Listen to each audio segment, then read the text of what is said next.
बसपा तो बाद लैफ्ट नाल भी गठजोड़ की कवायद च अकाली दल पार्टियां नाल गलबात जारी। अकाली दल का बयान कांग्रेस आप और बीजेपी तो इलावा सारियां नाल हो सकता है अलायंस।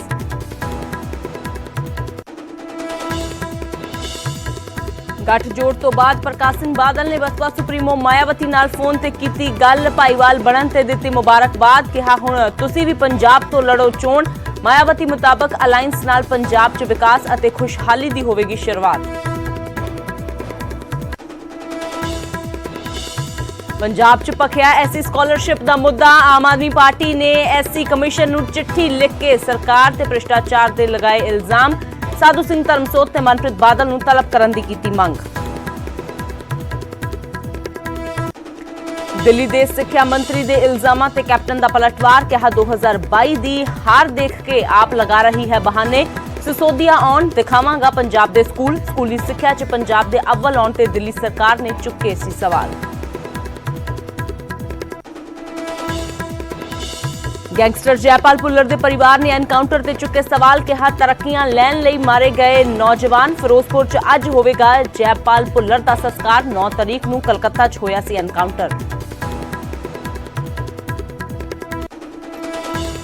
दीप सिद्धू ने एक बार फिर अंदोलन आगुआं ते लगाए इल्जाम। योगेंद्र यादव नूं दस्सिया केंद्र दा बंदा। कहा 26 जनवरी दी हिंसा लई योगेंद्र यादव ही जिम्मेवार।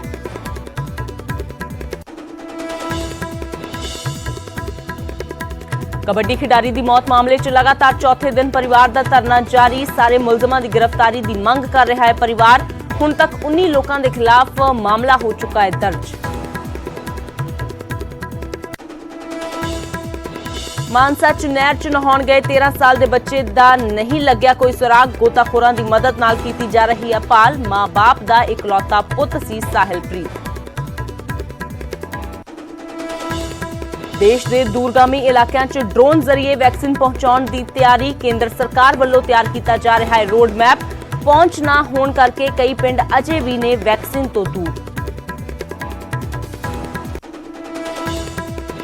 इस साल भी हज यात्रा नहीं कर सकेंगे विदेशी। सऊदी अरब ने सिर्फ 60,000 स्थानक लोगों को ही दी इजाजत। कोरोना करके लिया गया फैसला।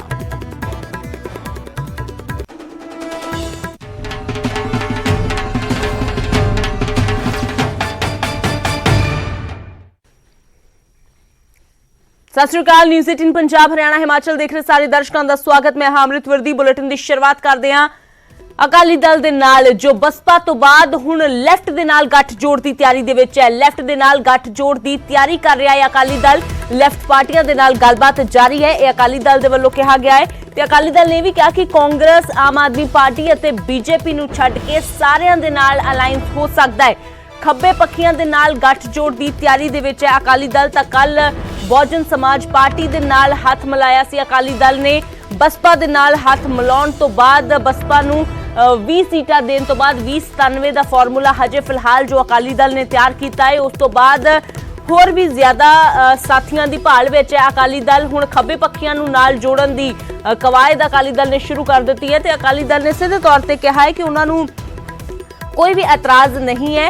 यानी कि कोई भी कहते हैं कि जो पंजाब के हित दे विच लोग ने उन्हां दी पार्टी दे विच आके जुड़ सकते हैं, पर सिर्फ कांग्रेस आम आदमी पार्टी ते बीजेपी नूं छड्ड के।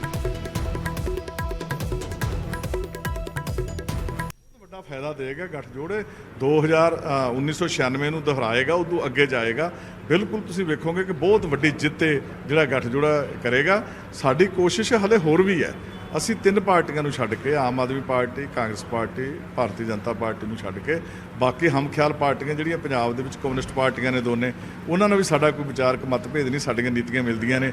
ਜਿਵੇਂ ਬਹੁਜਨ ਅਸੀਂ 96 'ਚ ਕੀਤਾ, ਉਹਨਾਂ ਨਾਲ ਵੀ ਸਾਡਾ 80 ਤਾਈਂ ਸਮਝੌਤਾ ਰਿਹਾ ਪੰਜਾਬ ਦੇ ਵਿੱਚ। 67 ਤੋਂ ਲੈ ਕੇ 80 ਤਾਈਂ ਅਸੀਂ ਇਕੱਠੇ ਚੋਣਾਂ ਲੜਦੇ ਰਹੇ ਹਾਂ।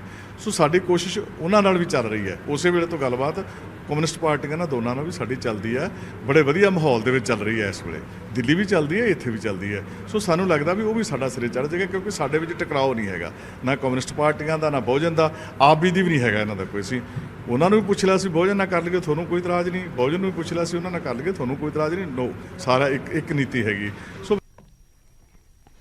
ਤੇ ਉਧਰ 97-20 ਦੇ ਫਾਰਮੂਲੇ ਤੇ ਅਕਾਲੀ ਦਲ ਤੇ ਬਸਪਾ ਵਿਚਾਲੇ ਹੋਇਆ ਹੈ ਗੱਠਜੋੜ। ਅਕਾਲੀ ਦਲ ਦੇ ਨਾਲ ਬਸਪਾ ਨੇ ਪੰਜਾਬ 'ਚ 20 ਸੀਟਾਂ ਤੇ ਚੋਣ ਲੜਨ ਦੀ ਸਹਿਮਤੀ ਜਤਾਈ ਹੈ।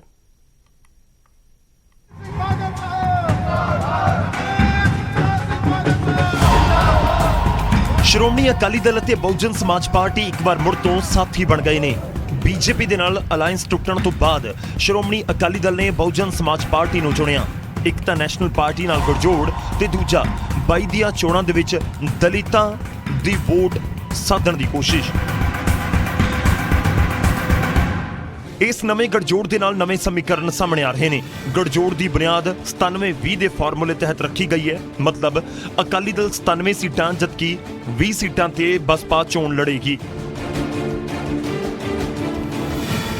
ਮੈਂ ਮਾਇਆਵਤੀ ਜੀ ਦਾ ਧੰਨਵਾਦ ਕਰਨਾ ਚਾਹੁੰਦਾ ਕਿਉਂਕਿ ਆ ਅਲਾਈਅੰਸ ਹੋਣ ਵਿੱਚ ਆ ਦੋ ਪਰਿਵਾਰ ਇਕੱਠੇ ਜੁੜਨ ਵਿੱਚ ਸਭ ਤੋਂ ਵੱਡਾ ਯੋਗਦਾਨ ਮੈਂ ਮਾਇਆਵਤੀ ਜੀ ਦਾ। 1996 ਚ ਵੀ ਅਕਾਲੀ ਦਲ ਤੇ ਬਸਪਾ ਦਾ ਗਠਜੋੜ ਹੋਇਆ ਸੀ। ਉਸ ਸਮੇਂ ਗਠਜੋੜ ਨੇ ਲੋਕ ਸਭਾ ਦੀਆਂ 13 ਦੇ ਵਿੱਚੋਂ 11 ਸੀਟਾਂ ਜਿੱਤੀਆਂ, ਪਰ ਕਿਸੇ ਗੱਲੋਂ ਇਹ ਗਠਜੋੜ ਅੱਗੇ ਨਹੀਂ ਚੱਲਿਆ। ਪਰ ਹੁਣ ਮੁੜ ਤੋਂ ਸੁਖਬੀਰ ਬਾਦਲ ਤੇ ਮਾਇਆਵਤੀ ਦੀ ਪਾਰਟੀ ਇਕੱਠਿਆਂ 22 ਦੀ ਪਾਰੀ ਖੇਡਣ ਜਾ ਰਹੇ ਨੇ। क्योंकि आज बहुजन समाज पार्टी जो कि एक नेशनल पार्टी है, उसका गठबंधन पंजाब की सबसे मजबूत पार्टी अकाली दल, श्रोमणी अकाली दल के साथ में हो रहा है। ਅਕਾਲੀ ਦਲ ਦਲਿਤ ਡਿਪਟੀ ਸੀਐਮ ਦਾ ਐਲਾਨ ਤਾਂ ਪਹਿਲਾਂ ਹੀ ਕਰ ਚੁੱਕਿਆ ਹੈ ਤੇ ਹੁਣ ਬਸਪਾ ਦੇ ਨਾਲ ਗਠਜੋੜ ਕਰਕੇ ਇਸ ਐਲਾਨ ਤੇ ਮੁਹਰ ਲਗਾਉਣਾ ਚਾਹੁੰਦਾ ਹੈ। 25 ਸਾਲਾਂ ਤੋਂ ਬਹੁਜਨ ਸਮਾਜ ਪਾਰਟੀ ਵੀ ਲਗਾਤਾਰ ਚੋਣਾਂ ਲੜਦੀ ਆ ਰਹੀ ਹੈ, ਪਰ ਪੰਜਾਬ 'ਚ ਬਸਪਾ ਦੇ ਕਿਸੇ ਲੀਡਰ ਨੂੰ ਕੋਈ ਜਿੱਤ ਨਹੀਂ ਮਿਲੀ। ਇਹ ਬਸਪਾ ਦੇ ਲਈ 골ਡਨ ਚਾਂਸ ਮੰਨਿਆ ਜਾ ਸਕਦਾ ਹੈ। ਦੋਵੇਂ ਪਾਰਟੀਆਂ ਵੱਲੋਂ ਇਹ ਵੀ ਦਾਅਵੇ ਕੀਤੇ ਜਾ ਰਹੇ ਨੇ ਕਿ ਦੋਵੇਂ ਪਾਰਟੀਆਂ ਦਾ ਗਠਜੋੜ 96 ਵਾਲੇ ਪ੍ਰਦਰਸ਼ਨ ਨੂੰ ਮੁੜ ਦੁਹਰਾਏਗਾ। ਚੰਡੀਗੜ੍ਹ ਤੋਂ ਪੰਕਜ ਕਪਾਹੀ ਦੇ ਨਾਲ ਰੋਹਿਤ ਬੰਸਲ, ਨਿਊਜ਼ 18 ਪੰਜਾਬ।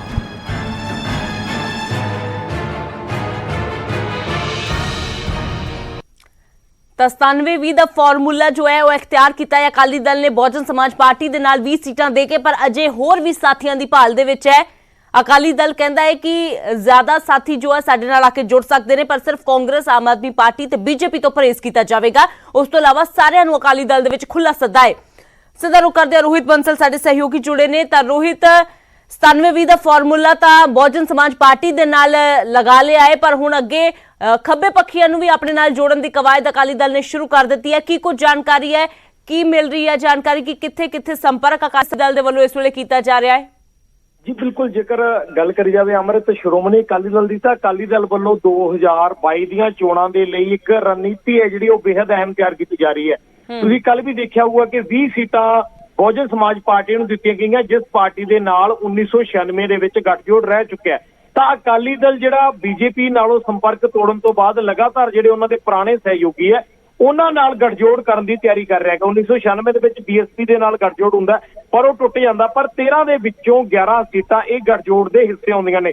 ਤਾਂ ਜਿਹੜੇ ਪੁਰਾਣੇ ਸਾਥੀ ਇੱਕ ਤਰੀਕੇ ਨਾਲ ਸ਼੍ਰੋਮਣੀ ਅਕਾਲੀ ਦਲ ਉਹਨਾਂ ਵੱਲ ਵੱਧ ਰਿਹਾ, ਉੱਥੇ ਦੂਜੇ ਪੱਖ ਸੇ ਜਿਹੜੀਆਂ ਖੱਬੇ ਪੱਖੀ ਧਿਰਾਂ ਗਏ, ਕਿਉਂਕਿ 1960 ਤੋਂ ਲੈ ਕੇ 1980 ਤੱਕ ਲਗਾਤਾਰ ਅਕਾਲੀ ਦਲ ਖੱਬੇ ਪੱਖੀ ਧਿਰਾਂ ਦੇ ਨਾਲ ਜਿਹੜਾ ਰਲ ਕੇ ਇਲੈਕਸ਼ਨ ਲੜਦਾ ਰਿਹਾ, ਤਾਂ ਉਸੇ ਹੀ ਕਵਾਇਦ ਨੂੰ ਅੱਗੇ ਜਾਰੀ ਰੱਖਦੇ ਹੁਣ ਜਿਹੜੀ ਸ਼੍ਰੋਮਣੀ ਅਕਾਲੀ ਦਲ ਦੀ ਗੱਲਬਾਤ ਆ ਉਹ ਜਿਹੜੀਆਂ ਖੱਬੇ ਪੱਖੀ ਧਿਰਾਂ ਹੈਗੀਆਂ, ਜਿਨ੍ਹਾਂ ਨੂੰ ਅਸੀਂ ਕਹਿ ਸਕਦੇ ਕਿ ਸੀਪੀਆਈ ਜਾਂ ਸੀਪੀਆਈਐਮ ਹੈਗੇ, ਉਹਨਾਂ ਨਾਲ ਇਲੈਕਸ਼ਨ ਲੜਨ ਦੀ ਤਿਆਰੀ ਕਰ ਰਿਹਾ। ਔਰ ਇੱਥੋਂ ਤੱਕ ਕਿ ਸੀਟ ਸ਼ੇਅਰ ਦੀ ਗੱਲਬਾਤ ਵੀ ਲਗਭਗ ਫਾਈਨਲ ਹੋ ਚੁੱਕੀ ਆ। ਆਉਣ ਵਾਲੇ ਕੁਝ ਹੀ ਦਿਨਾਂ ਦੇ ਵਿੱਚ ਐਲਾਨ ਹੈ ਜਿਹੜਾ ਉਹ ਪ੍ਰੋਪਰਲੀ ਕੀਤਾ ਜਾ ਸਕਦਾ। ਔਰ ਖਾਸ ਗੱਲ ਇਹ ਹੈ ਕਿ ਜਿਹੜੇ ਕਾਮਰੇਡੀ ਜਥੇਬੰਦੀਆਂ ਉਹਨਾਂ ਨੂੰ ਵੀ ਦੱਸਿਆ ਗਿਆ ਕਿ ਅਸੀਂ ਬਹੁਜਨ ਸਮਾਜ ਪਾਰਟੀ ਦੇ ਨਾਲ ਗੱਠਜੋੜ ਕਰਨ ਜਾ ਰਹੇ ਹਾਂ। ਔਰ ਦੂਜੇ ਪਾਸੇ ਬਹੁਜਨ ਸਮਾਜ ਪਾਰਟੀ ਨੂੰ ਇਹ ਗੱਲ ਕਲੀਅਰ ਕੀਤੀ ਗਈ ਹੈ ਕਿ ਤੁਹਾਡੇ ਨਾਲ ਅਸੀਂ ਜਿਹੜੀ ਖੱਬੇ ਪੱਖੀ ਜਥੇਬੰਦੀਆਂ ਉਹਨਾਂ ਦੇ ਨਾਲ ਵੀ ਗਠਬੰਧਨ ਕਰਨ ਜਾ ਰਹੇ ਹਾਂ। ਜੇਕਰ ਖੱਬੇ ਪੱਖੀ ਗਠਬੰਧਨ ਦੀਆਂ ਗੱਲਾਂ ਦੀ ਅਸੀਂ ਚਰਚਾ ਕਰੀਏ ਤਾਂ ਲਾਸਟ ਐਮਐਲਏ ਜੇਕਰ ਬੀਐਸਪੀ ਦਾ 1997 ਦੇ ਵਿੱਚ ਜਿੱਤਦਾ ਤਾਂ ਖੱਬੇ ਪੱਖੀ ਧਿਰਾਂ ਦੇ 2 ਐਮਐਲਏ 2002 ਦੇ ਵਿੱਚ ਜਿੱਤੇ ਸੀਗੇ। ਉਸ ਸਮੇਂ ਖੱਬੇ ਪੱਖੀ ਧਿਰਾਂ ਨੇ ਕਾਂਗਰਸ ਦੇ ਨਾਲ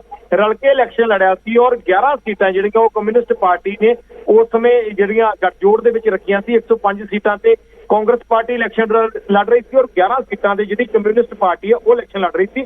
ਔਰ ਉਹਨਾਂ ਦੇ 2 ਐਮਐਲਏ ਉਸ ਸਮੇਂ ਜਿੱਤੇ ਨੇ। ਇੱਕ ਐਮਐਲਏ ਉਹ ਨੇ ਜਿਨ੍ਹਾਂ ਦਾ ਨਾਮ ਸੀ ਨੱਥੂ ਰਾਮ ਔਰ ਦੂਜੇ ਸੀ ਗੁਰਜੰਟ ਸਿੰਘ ਕੁੱਤੀਵਾਲ। ਪਰ ਗੱਲ ਇਹ ਹੈ ਕਿ ਉਹਨਾਂ ਦੋਨੇ ਐਮਐਲਏ ਵੱਲੋਂ ਬਾਅਦ ਦੇ ਵਿੱਚ ਆਪਣੀ ਪਾਰਟੀ ਦਾ ਜਿਹੜਾ ਪਾਸਾ ਪਲਟ ਕੇ ਕਾਂਗਰਸ ਵਿੱਚ ਸ਼ਾਮਿਲ ਹੋ ਜਾਂਦੇ ਨੇ। ਅੱਜ ਕੱਲ ਨੱਥੂ ਰਾਮ ਜਿਹੜੇ ਬੱਲੂਆਣਾ ਤੋਂ ਕਾਂਗਰਸ ਦੇ ਐਮਐਲਏ ਨੇ, ਇਹ ਉਹੀ ਨੱਥੂ ਰਾਮ ਨੇ ਜਿਹੜੇ 2002 ਦੇ ਵਿੱਚ ਕਮਿਊਨਿਸਟ ਦੀ ਸੀਟ ਤੇ ਕਾਮਰੇਡਾਂ ਦੀ ਸੀਟ ਤੋਂ ਜਿੱਤੇ ਸੀ। ਸੋ ਹੁਣ ਅਕਾਲੀ ਦਲ ਜਿਹੜੀਆਂ ਬਾਕੀ ਧਿਰਾਂ ਹੈਗੀਆਂ ਉਹਨਾਂ ਨੂੰ ਇਕੱਠਾ ਕਰਕੇ ਇੱਕ ਰਣਨੀਤੀ ਤਿਆਰ ਕਰ ਰਿਹਾ ਕਿ ਕਿਸੇ ਨਾ ਕਿਸੇ ਤਰੀਕੇ 2022 ਦੇ ਵਿੱਚ ਜਿਹੜਾ ਪੰਜਾਬ ਵਿਧਾਨ ਸਭਾ ਦੇ ਕਬਜ਼ਾ ਕੀਤਾ ਜਾਵੇ, ਪੰਜਾਬ ਵਿਧਾਨ ਸਭਾ ਦੇ ਵਿੱਚ ਜਿਹੜਾ ਆਪਣਾ ਮੁੱਖ ਮੰਤਰੀ ਉਹ ਬਣਾਇਆ ਜਾਵੇ।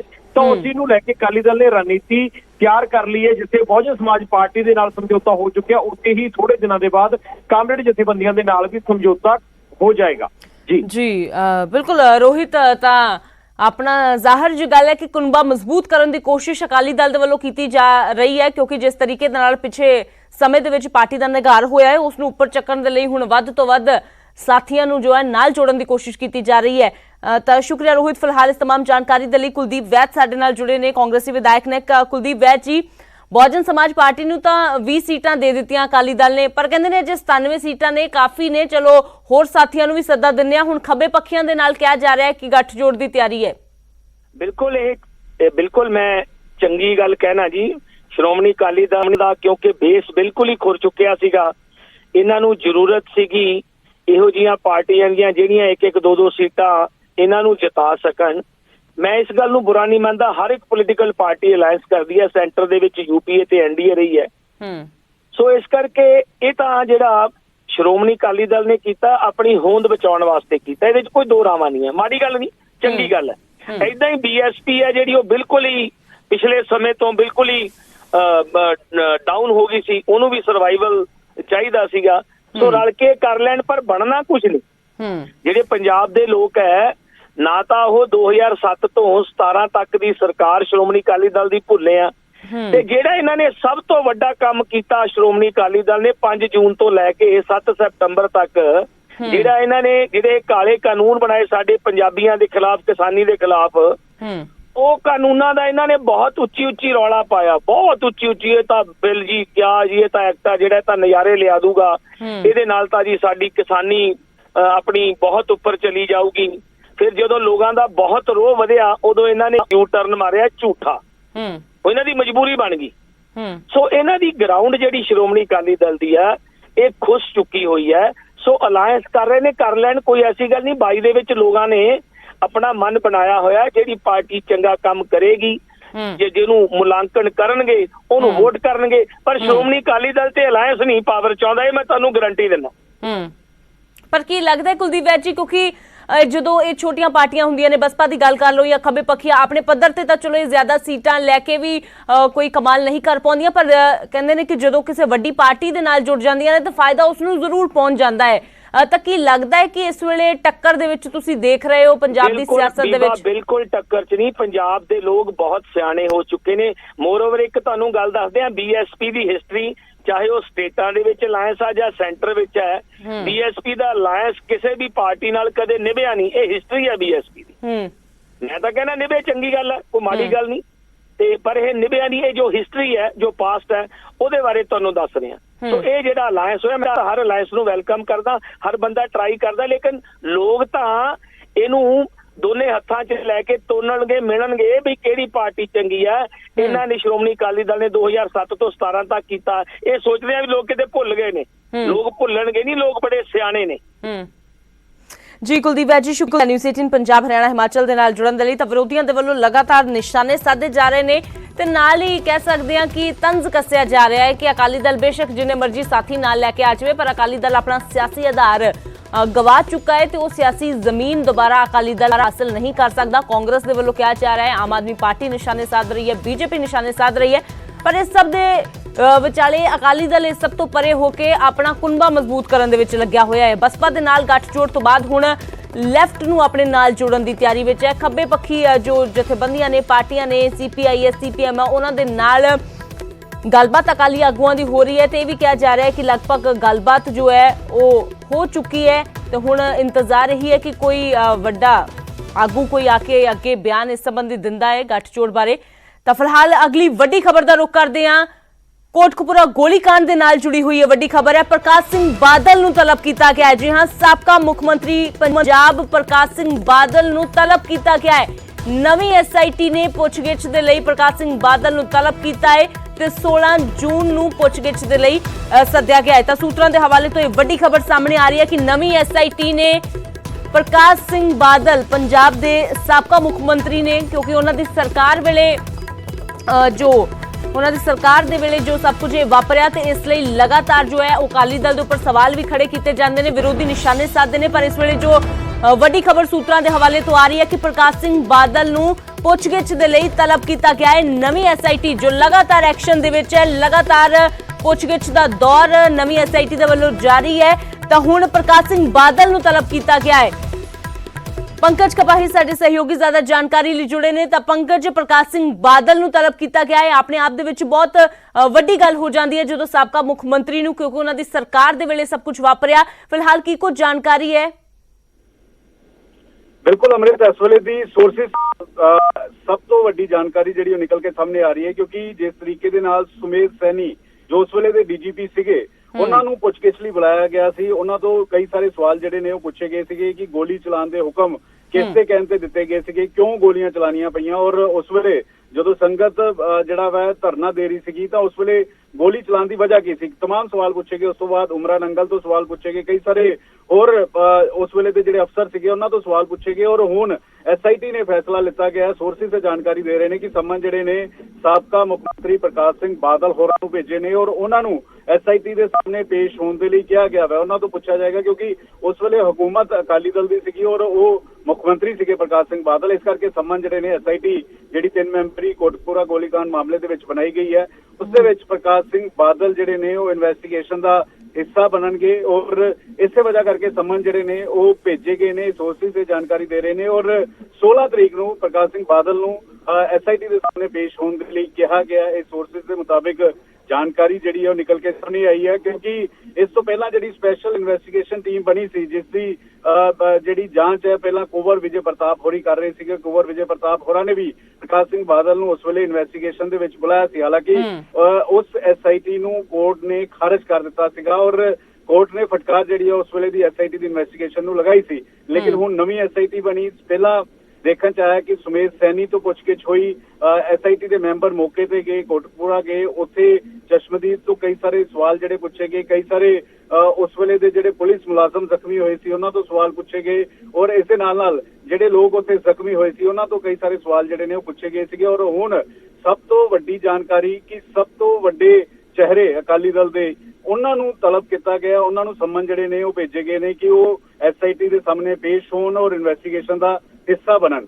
ਅੰਮ੍ਰਿਤ, ਬਿਲਕੁਲ ਪੰਕਜ, ਤਾਂ ਜ਼ਾਹਿਰ ਜੀ ਗੱਲ ਹੈ ਹੁਣ ਦੁਬਾਰਾ ਨਵੀਂ ਐਸਆਈਟੀ ਦੇ ਵੱਲੋਂ ਵੀ ਸੱਦਿਆ ਗਿਆ ਹੈ ਪ੍ਰਕਾਸ਼ ਸਿੰਘ ਬਾਦਲ ਨੂੰ। ਕੁੰਵਰ ਵਿਜੇ ਪ੍ਰਤਾਪ ਦੀ ਐਸਆਈਟੀ ਦੇ ਬਿਆਨ ਲੈਣ ਤੋਂ ਬਾਅਦ ਫਿਲਹਾਲ ਪ੍ਰਕਾਸ਼ ਸਿੰਘ ਬਾਦਲ ਪੇਸ਼ ਹੁੰਦੇ ਨੇ ਜਾਂ ਨਹੀਂ, ਇਹ ਤਾਂ ਦੇਖਣਾ ਹੋਵੇਗਾ, ਕਿਉਂਕਿ ਲਗਾਤਾਰ ਉਹਨਾਂ ਦੀ ਸਿਹਤ ਦੀਆਂ ਵੀ ਖਬਰਾਂ ਆਉਂਦੀਆਂ ਨੇ ਕਿ ਨਾਸਾਜ਼ ਹੈ, ਇਸੇ ਲਈ ਉਹ ਬਾਹਰ ਕਿਸੇ ਪ੍ਰੋਗਰਾਮ ਦੇ ਵਿੱਚ ਜਾਂ ਸਿਆਸੀ ਕੰਮਾਂ ਦੇ ਵਿੱਚ ਵੀ ਸ਼ਿਰਕਤ ਨਹੀਂ ਕਰਦੇ। ਪੰਕਜ ਬਣੇ ਰਹੋ ਤੁਸੀਂ ਸਾਡੇ ਨਾਲ। ਮਨੋਜ ਰਾਠੀ ਵੀ ਸਾਡੇ ਸਹਿਯੋਗੀ ਜੁੜੇ ਨੇ। ਤਾਂ ਮਨੋਜ, ਪ੍ਰਕਾਸ਼ ਸਿੰਘ ਬਾਦਲ ਨੂੰ ਨਵੀਂ ਐਸਆਈਟੀ ਨੇ ਵੀ ਤਲਬ ਕੀਤਾ ਹੈ, ਪੁੱਛਗਿੱਛ ਦੇ ਲਈ ਸੱਦਿਆ ਗਿਆ ਹੈ। ਫਿਲਹਾਲ ਕੀ ਕੁਝ ਜਾਣਕਾਰੀ ਮਿਲ ਰਹੀ ਹੈ ਹੋਰ ਇਸ ਪੂਰੇ ਮਾਮਲੇ ਤੇ?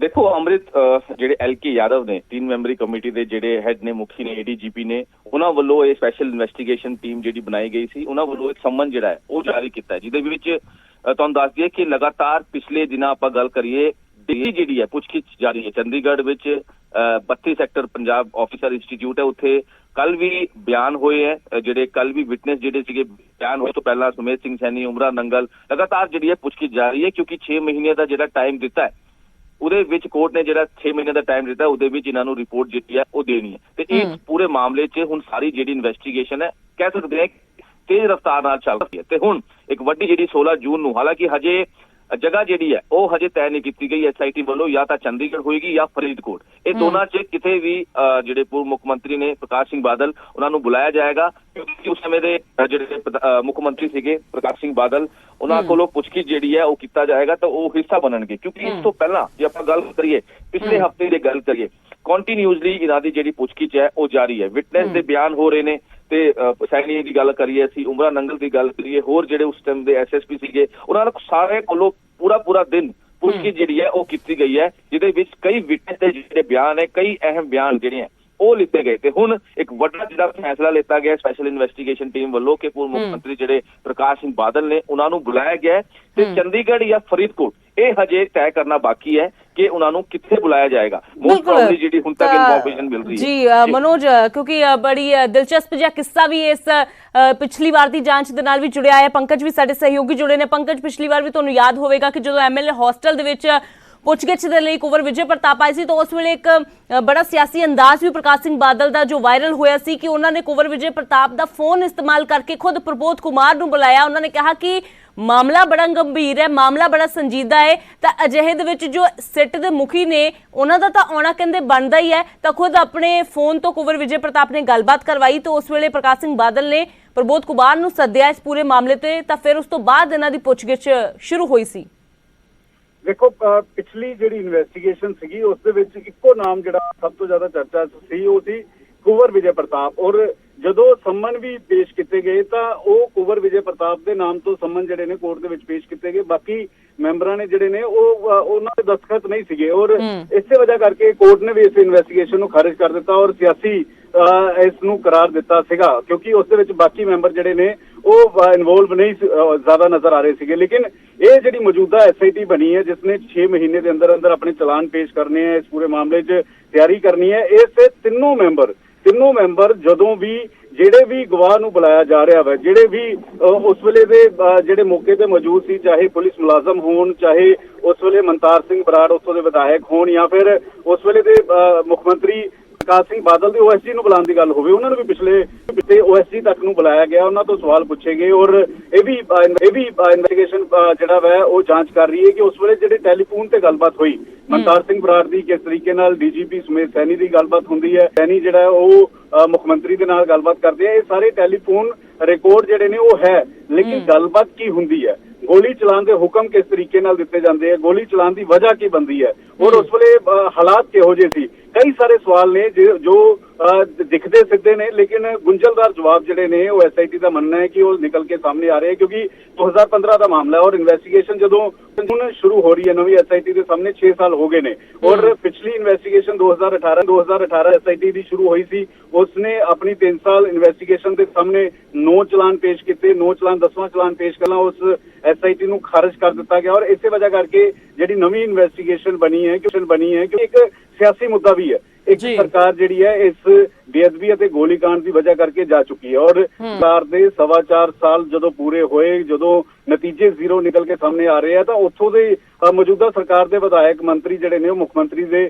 ਨਾਲ ਬਾਕੀ ਹੋ ਰਹੇ ਨੇ, ਉਹਨਾਂ ਦੀ ਖਿਲਾਫਤ ਕਰ ਰਹੇ ਨੇ, ਕਮੇਟੀ ਦੇ ਸਾਹਮਣੇ ਗੱਲ ਰੱਖ ਰਹੇ ਨੇ ਜਿਹੜੀ ਕਾਂਗਰਸ ਦੀ ਬਣਾਈ ਹੈ ਔਰ ਇੱਥੋਂ ਤੱਕ ਕਹਿ ਰਹੇ ਨੇ ਕਿ ਅਗਰ ਅਗਲੇ 2-3 ਮਹੀਨਿਆਂ 'ਚ ਇਨਵੈਸਟੀਗੇਸ਼ਨ ਪੂਰੀ ਨਹੀਂ ਹੁੰਦੀ, ਤੱਥ ਸਾਹਮਣੇ ਨਹੀਂ ਆਉਂਦੇ ਤਾਂ ਇਹ ਸਰਕਾਰ ਵੀ ਜਾ ਸਕਦੀ ਹੈ। ਇਹ ਕਾਂਗਰਸ ਦੇ ਲੀਡਰ ਕਹਿ ਰਹੇ ਆ। ਦੂਜੇ ਪਾਸੇ ਅਕਾਲੀ ਦਲ ਨੂੰ ਜਦੋਂ ਇਹ ਸਵਾਲ ਪੁੱਛਿਆ ਜਾਂਦਾ ਹੈ ਤਾਂ ਅਕਾਲੀ ਦਲ ਦਾ ਇਹ ਕਹਿਣਾ ਹੁੰਦਾ ਹੈ ਕਿ ਅਸੀਂ ਇਨਵੈਸਟੀਗੇਸ਼ਨ ਦਾ ਪੂਰਾ ਜਿਹੜਾ ਕੋਆਪਰੇਟ ਕਰਾਂਗੇ, ਪੂਰਾ ਸਹਿਯੋਗ ਕਰਾਂਗੇ, ਸਾਨੂੰ ਕਿਸੇ ਗੱਲ ਦੀ ਚਿੰਤਾ ਨਹੀਂ ਹੈ, ਸਿਰਫ ਸਿਆਸਤ ਇਸ ਮਸਲੇ ਤੇ ਹੁੰਦੀ ਹੈ, ਅਸੀਂ ਬੇਕਸੂਰ ਹਾਂ। ਇਹ ਅਕਾਲੀ ਦਲ ਦੇ ਲੀਡਰ ਕਹਿੰਦੇ ਹੋਏ ਨਜ਼ਰ ਆਉਂਦੇ ਕਿਉਂਕਿ ਡਾਕਟਰ ਦਲਜੀਤ ਚੀਮਾ ਹੋਰਾਂ ਨੂੰ 3 ਦਿਨ ਪਹਿਲਾਂ ਵੀ ਪੁੱਛਿਆ ਸੀ ਕਿ ਸੁਮੇਧ ਸੈਣੀ ਨੂੰ ਬੁਲਾਇਆ ਗਿਆ ਵਾ, ਅੱਗੋਂ ਜਿਹੜਾ ਉਸ ਵੇਲੇ ਦੇ ਮੁੱਖ ਮੰਤਰੀ ਨੂੰ ਜਾਂ ਡਿਪਟੀ CM ਨੂੰ ਬੁਲਾਉਣ ਦੀ ਤਿਆਰੀ ਕੀਤੀ ਜਾ ਰਹੀ ਹੈ ਤਾਂ ਡਾਕਟਰ ਦਲਜੀਤ ਚੀਮਾ ਹੋਰਾਂ ਦਾ ਕਹਿਣਾ ਸੀਗਾ ਕਿ ਅਸੀਂ ਇਨਵੈਸਟੀਗੇਸ਼ਨ ਪੂਰੀ ਤਰ੍ਹਾਂ ਨਾਲ ਕੋਆਪਰੇਟ ਕਰਾਂਗੇ, ਜਿੱਥੇ ਵੀ ਸਾਡੇ ਸਹਿਯੋਗ ਦੀ ਜ਼ਰੂਰਤ ਹੋਏਗੀ ਅਸੀਂ ਸਹਿਯੋਗ ਦੇਣ ਨੂੰ ਤਿਆਰ ਹਾਂ। ਅਜਿਹੇ 'ਚ 3 ਮੈਂਬਰੀ ਕਮੇਟੀ ਕਦੋਂ ਤੱਕ ਆਪਣੀ ਇਨਵੈਸਟੀਗੇਸ਼ਨ ਪੂਰੀ ਕਰਦੀ ਹੈ ਔਰ ਜਦੋਂ ਸੰਮਨ ਪ੍ਰਕਾਸ਼ ਸਿੰਘ ਬਾਦਲ ਨੂੰ ਪਹੁੰਚ ਚੁੱਕੇ ਨੇ ਤਾਂ ਕੀ ਪ੍ਰਕਾਸ਼ ਸਿੰਘ ਬਾਦਲ ਬਿਲਕੁਲ ਗੱਲ ਉੱਥੇ ਆ ਜਾਂਦੀ ਕਿਉਂਕਿ ਪਿਛਲੀ ਵਾਰ ਵੀ ਜਦੋਂ 3 ਸੰਮਨ ਇਕੱਠੇ ਜਾਰੀ ਕੀਤੇ ਗਏ ਸੀ, ਪ੍ਰਕਾਸ਼ ਸਿੰਘ ਬਾਦਲ ਨੂੰ 16 ਨਵੰਬਰ ਨੂੰ ਸੱਦਿਆ ਗਿਆ ਸੀ, ਇਸ ਦੇ ਨਾਲ ਹੀ ਸੁਖਬੀਰ ਬਾਦਲ ਨੂੰ ਸੰਮਨ ਜਾਰੀ ਕੀਤਾ ਗਿਆ ਸੀ, ਅਕਸ਼ੇ ਕੁਮਾਰ ਨੂੰ ਸੰਮਨ ਜਾਰੀ ਕੀਤਾ ਗਿਆ ਸੀ।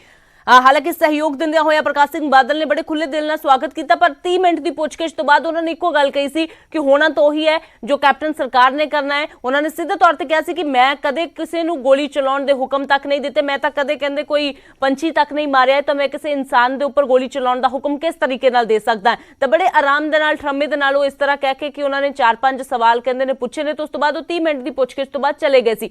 ਤਾਂ ਜ਼ਾਹਿਰ ਜੀ ਗੱਲ ਹੈ ਕਿ ਇਸ ਵਾਰ ਵੀ ਉਹ ਜਾਂਚ ਦੇ ਵਿੱਚ ਸਹਿਯੋਗ ਕਰਨਗੇ ਇਹ ਤਾਂ ਲੱਗਦਾ ਹੈ ਪਰ ਗੱਲਬਾਤ ਤਾਂ ਉਹਨਾਂ ਦੇ ਵੱਲੋਂ ਫਿਰ ਵੀ ਲੱਗਦਾ ਕਿ ਉਹੀ ਕਹੀ ਜਾਵੇਗੀ ਕਿ ਨਾ ਉਹਨਾਂ ਨੇ ਕਦੇ ਗੋਲੀ ਚਲਾਉਣ ਦੇ ਹੁਕਮ ਦਿੱਤੇ ਨੇ ਤੇ ਨਾ ਉਹਨਾਂ ਨੂੰ ਇਸ ਸਭ ਬਾਰੇ ਕੁਝ ਪਤਾ ਹੈ। ਬਿਲਕੁਲ ਅਮਰਿਤ, ਸਵਾਲ ਇਹੀ ਉੱਠਦਾ ਹੈ ਕਿ ਗੋਲੀ ਚਲਾਉਣ ਦੇ ਹੁਕਮ ਕਿਹਨੇ ਦਿੱਤੇ? ਕੀ ਉਸ ਵੇਲੇ ਦੇ DGP ਦੇ ਆਰਡਰ ਸੀਗੇ? DGP ਦੇ ਉੱਤੇ ਕੌਣ ਸੀ?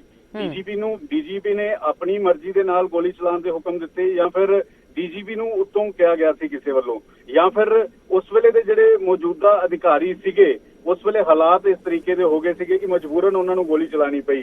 ਔਰ ਇਹ ਕਈ ਸਾਰੇ ਸਵਾਲ ਨੇ ਔਰ ਇਹਨਾਂ ਸਵਾਲਾਂ ਦੇ ਜਵਾਬ ਇਹਨਾਂ 4-5 ਅਫਸਰਾਂ ਦੇ ਕੋਲ, ਪੁਲਿਸ ਅਫਸਰਾਂ ਦੇ ਕੋਲ ਔਰ ਉਸ ਵੇਲੇ ਦੇ ਮੁੱਖ ਮੰਤਰੀ ਜਾਂ ਡਿਪਟੀ CM ਦੇ ਕੋਲ ਨੇ। ਤਾਂ ਇਸੇ ਵਜ੍ਹਾ ਕਰਕੇ ਇਨਵੈਸਟੀਗੇਸ਼ਨ ਜਿਹੜੀ ਹੈ ਉਹ ਚੱਲ ਰਹੀ ਹੈ ਔਰ ਕਈ ਸਾਰੇ ਸਵਾਲ ਜਿਹੜੇ ਨੇ, ਕਿਉਂਕਿ ਜਦੋਂ ਮਨਤਾਰ ਸਿੰਘ ਬਰਾੜ ਨੂੰ ਬੁਲਾਇਆ ਗਿਆ, ਸੁਮੇਧ ਸੈਣੀ ਨੂੰ ਬੁਲਾਇਆ ਗਿਆ, ਸੁਮੇਧ ਸੈਣੀ ਤੋਂ ਲਗਭਗ 3.5 ਘੰਟੇ ਪੁੱਛਗਿੱਛ ਹੋਈ ਔਰ ਉਸ ਤੋਂ ਬਾਅਦ ਇਹ ਜਾਣਕਾਰੀ ਮਿਲ ਰਹੀ ਹੈ ਕਿ ਸੁਮੇਧ ਸੈਣੀ ਨੂੰ ਦੁਬਾਰਾ ਵੀ ਜਿਹੜਾ ਵੈ ਉਹ SIT ਬੁਲਾ ਸਕਦੀ ਹੈ। ਉਮਰਾ ਨੰਗਲ ਨੂੰ ਬੁਲਾਇਆ ਗਿਆ, ਉਮਰਾ ਨੰਗਲ ਤੋਂ ਪੁੱਛਗਿੱਛ ਕੀਤੀ ਗਈ, ਉਸ ਵੇਲੇ ਦੇ SSP ਤੋਂ ਪੁੱਛਗਿੱਛ ਕੀਤੀ ਗਈ। ਕਈ ਸਾਰੇ ਜਿਹੜੇ ਉਸ ਵੇਲੇ ਦੇ ਜਿਹੜੇ ਲੋਕ ਇਨਵੋਲਵ ਸੀ, ਜਿਹੜੇ ਪੋਲੀਟੀਸ਼ੀਅਨ ਹੋਣ ਜਾਂ ਅਫਸਰ ਹੋਣ, ਸਾਰਿਆਂ ਤੋਂ ਇਨਵੈਸਟੀਗੇਸ਼ਨ ਕੀਤੀ ਜਾ ਰਹੀ ਹੈ, ਕਿਉਂਕਿ SIT ਦੇ ਸਾਹਮਣੇ ਇੱਕ ਵੱਡੀ ਚੁਣੌਤੀ ਇਹ ਵੀ ਹੈ ਕਿ ਇੱਕ ਤਾਂ ਜਲਦ ਰਿਪੋर्ट पेश करनी है, 6 साल पुराना मामला है, और दूसरा कि कोर्ट दे विच ये भी SIT ਨੂੰ खारिज ना होना पवे। ਤਾਂ ਕਈ ਸਾਰੀ ਤਿਆਰੀਆਂ ਜਿਹੜੀਆਂ ਨੇ SIT ਵੱਲੋਂ। ਬਿਲਕੁਲ ਪੰਕਜ, ਤਾਂ ਫਿਲਹਾਲ SIT ਨੇ ਤਾਂ ਤਿਆਰੀ ਕਰ ਲਈ ਹੈ, ਅੱਗੇ ਕਿੰਨਾ ਕੁ ਜਾਂਚ 'ਚ ਸਹਿਯੋਗ ਮਿਲਦਾ ਜਾਂ ਫਿਰ ਪ੍ਰਕਾਸ਼ ਸਿੰਘ ਬਾਦਲ ਤੋਂ ਬਾਅਦ ਹੋਰ ਕਿਹੜੇ ਵੱਡੇ ਨਾਮ ਪੁੱਛਗਿੱਛ ਦੇ ਲਈ ਸੱਦੇ ਜਾਂਦੇ ਨੇ, ਦੇਖਣਾ ਹੋਵੇਗਾ। ਸ਼ੁਕਰੀਆ ਪੰਕਜ ਇਸ तमाम ਜਾਣਕਾਰੀ ਲਈ। ਮਨੋਜ ਰਾਠੀ ਸਾਡੇ ਸਹਿਯੋਗੀ ਜੁੜੇ। ਮਨੋਜ, ਤੁਹਾਡਾ ਵੀ ਸ਼ੁਕਰੀਆ। ਤਾਂ ਕੋਟਕਪੂਰਾ ਗੋਲੀकांड ਦੇ ਨਾਲ ਜੁੜੀ ਵੱਡੀ ਖਬਰ ਤੁਹਾਨੂੰ ਦੱਸ ਰਹੇ ਹਾਂ। ਸੂਤਰਾਂ ਦੇ ਅਨੁਸਾਰ ਪ੍ਰਕਾਸ਼ ਸਿੰਘ ਬਾਦਲ ਨੂੰ ਪੁੱਛਗਿੱਛ ਦੇ ਲਈ ਤਲਬ ਕੀਤਾ ਗਿਆ ਹੈ ਨਵੀਂ SIT ਦੇ ਵੱਲੋਂ।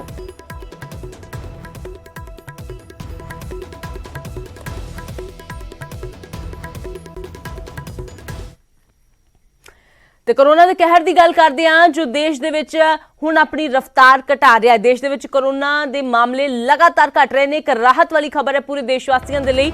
24 ਘੰਟਿਆਂ ਦੇ ਵਿੱਚ 80,834 ਮਾਮਲੇ ਸਾਹਮਣੇ ਆਏ ਨੇ, ਜੋ 71 ਦਿਨਾਂ ਬਾਅਦ ਸਭ ਤੋਂ ਘੱਟ ਕੇਸ ਨੇ।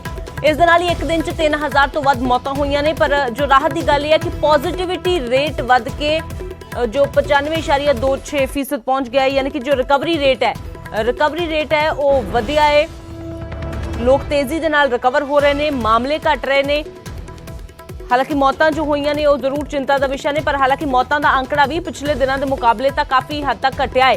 ਤਾਂ 24 ਘੰਟਿਆਂ ਦੇ ਵਿੱਚ 80,834 ਮਾਮਲੇ ਸਾਹਮਣੇ ਆਏ ਨੇ ਤੇ 1,32,062 ਲੋਕ ਜੋ ਨੇ ਉਹ ਕੋਰੋਨਾ ਨੂੰ ਮਾਤ ਦੇ ਕੇ ਠੀਕ ਹੋਏ ਨੇ।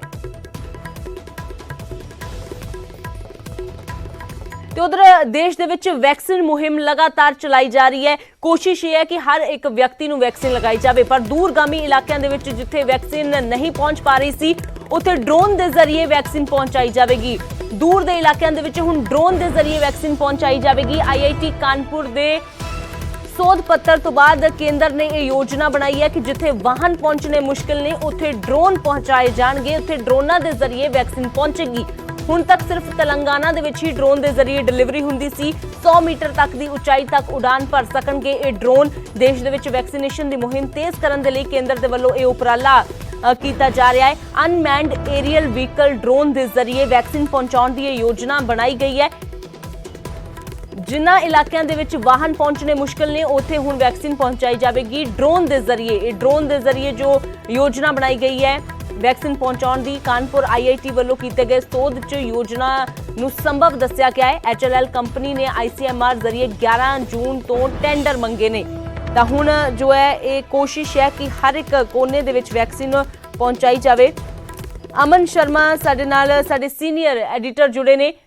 ਤਾਂ ਅਮਨ ਸ਼ਰਮਾ ਜੀ, ਜਿਸ ਤਰੀਕੇ ਦੇ ਨਾਲ ਕੋਸ਼ਿਸ਼ ਹੋ ਰਹੀ ਹੈ ਕਿ ਪੂਰੇ ਦੇਸ਼ ਨੂੰ ਇੱਕ ਵਾਰ ਵੈਕਸੀਨੇਟ ਕਰ ਦਿੱਤਾ ਜਾਵੇ, ਹਰ ਇੱਕ ਵਿਅਕਤੀ ਜਿਹੜੇ ਵੀ ਤਬਕੇ ਦੇ ਨਾਲ ਜੁੜਿਆ ਹੈ ਹਰ ਕਿਸੇ ਨੂੰ ਵੈਕਸੀਨ ਮਿਲੇ, ਪਰ ਬੜੇ ਸਾਰੇ ਇਲਾਕੇ ਨੇ ਜਿੱਥੇ ਪਹੁੰਚਣਾ ਮੁਸ਼ਕਿਲ ਹੈ। ਹੁਣ ਡਰੋਨ ਉੱਥੇ ਪਹੁੰਚੇਗਾ।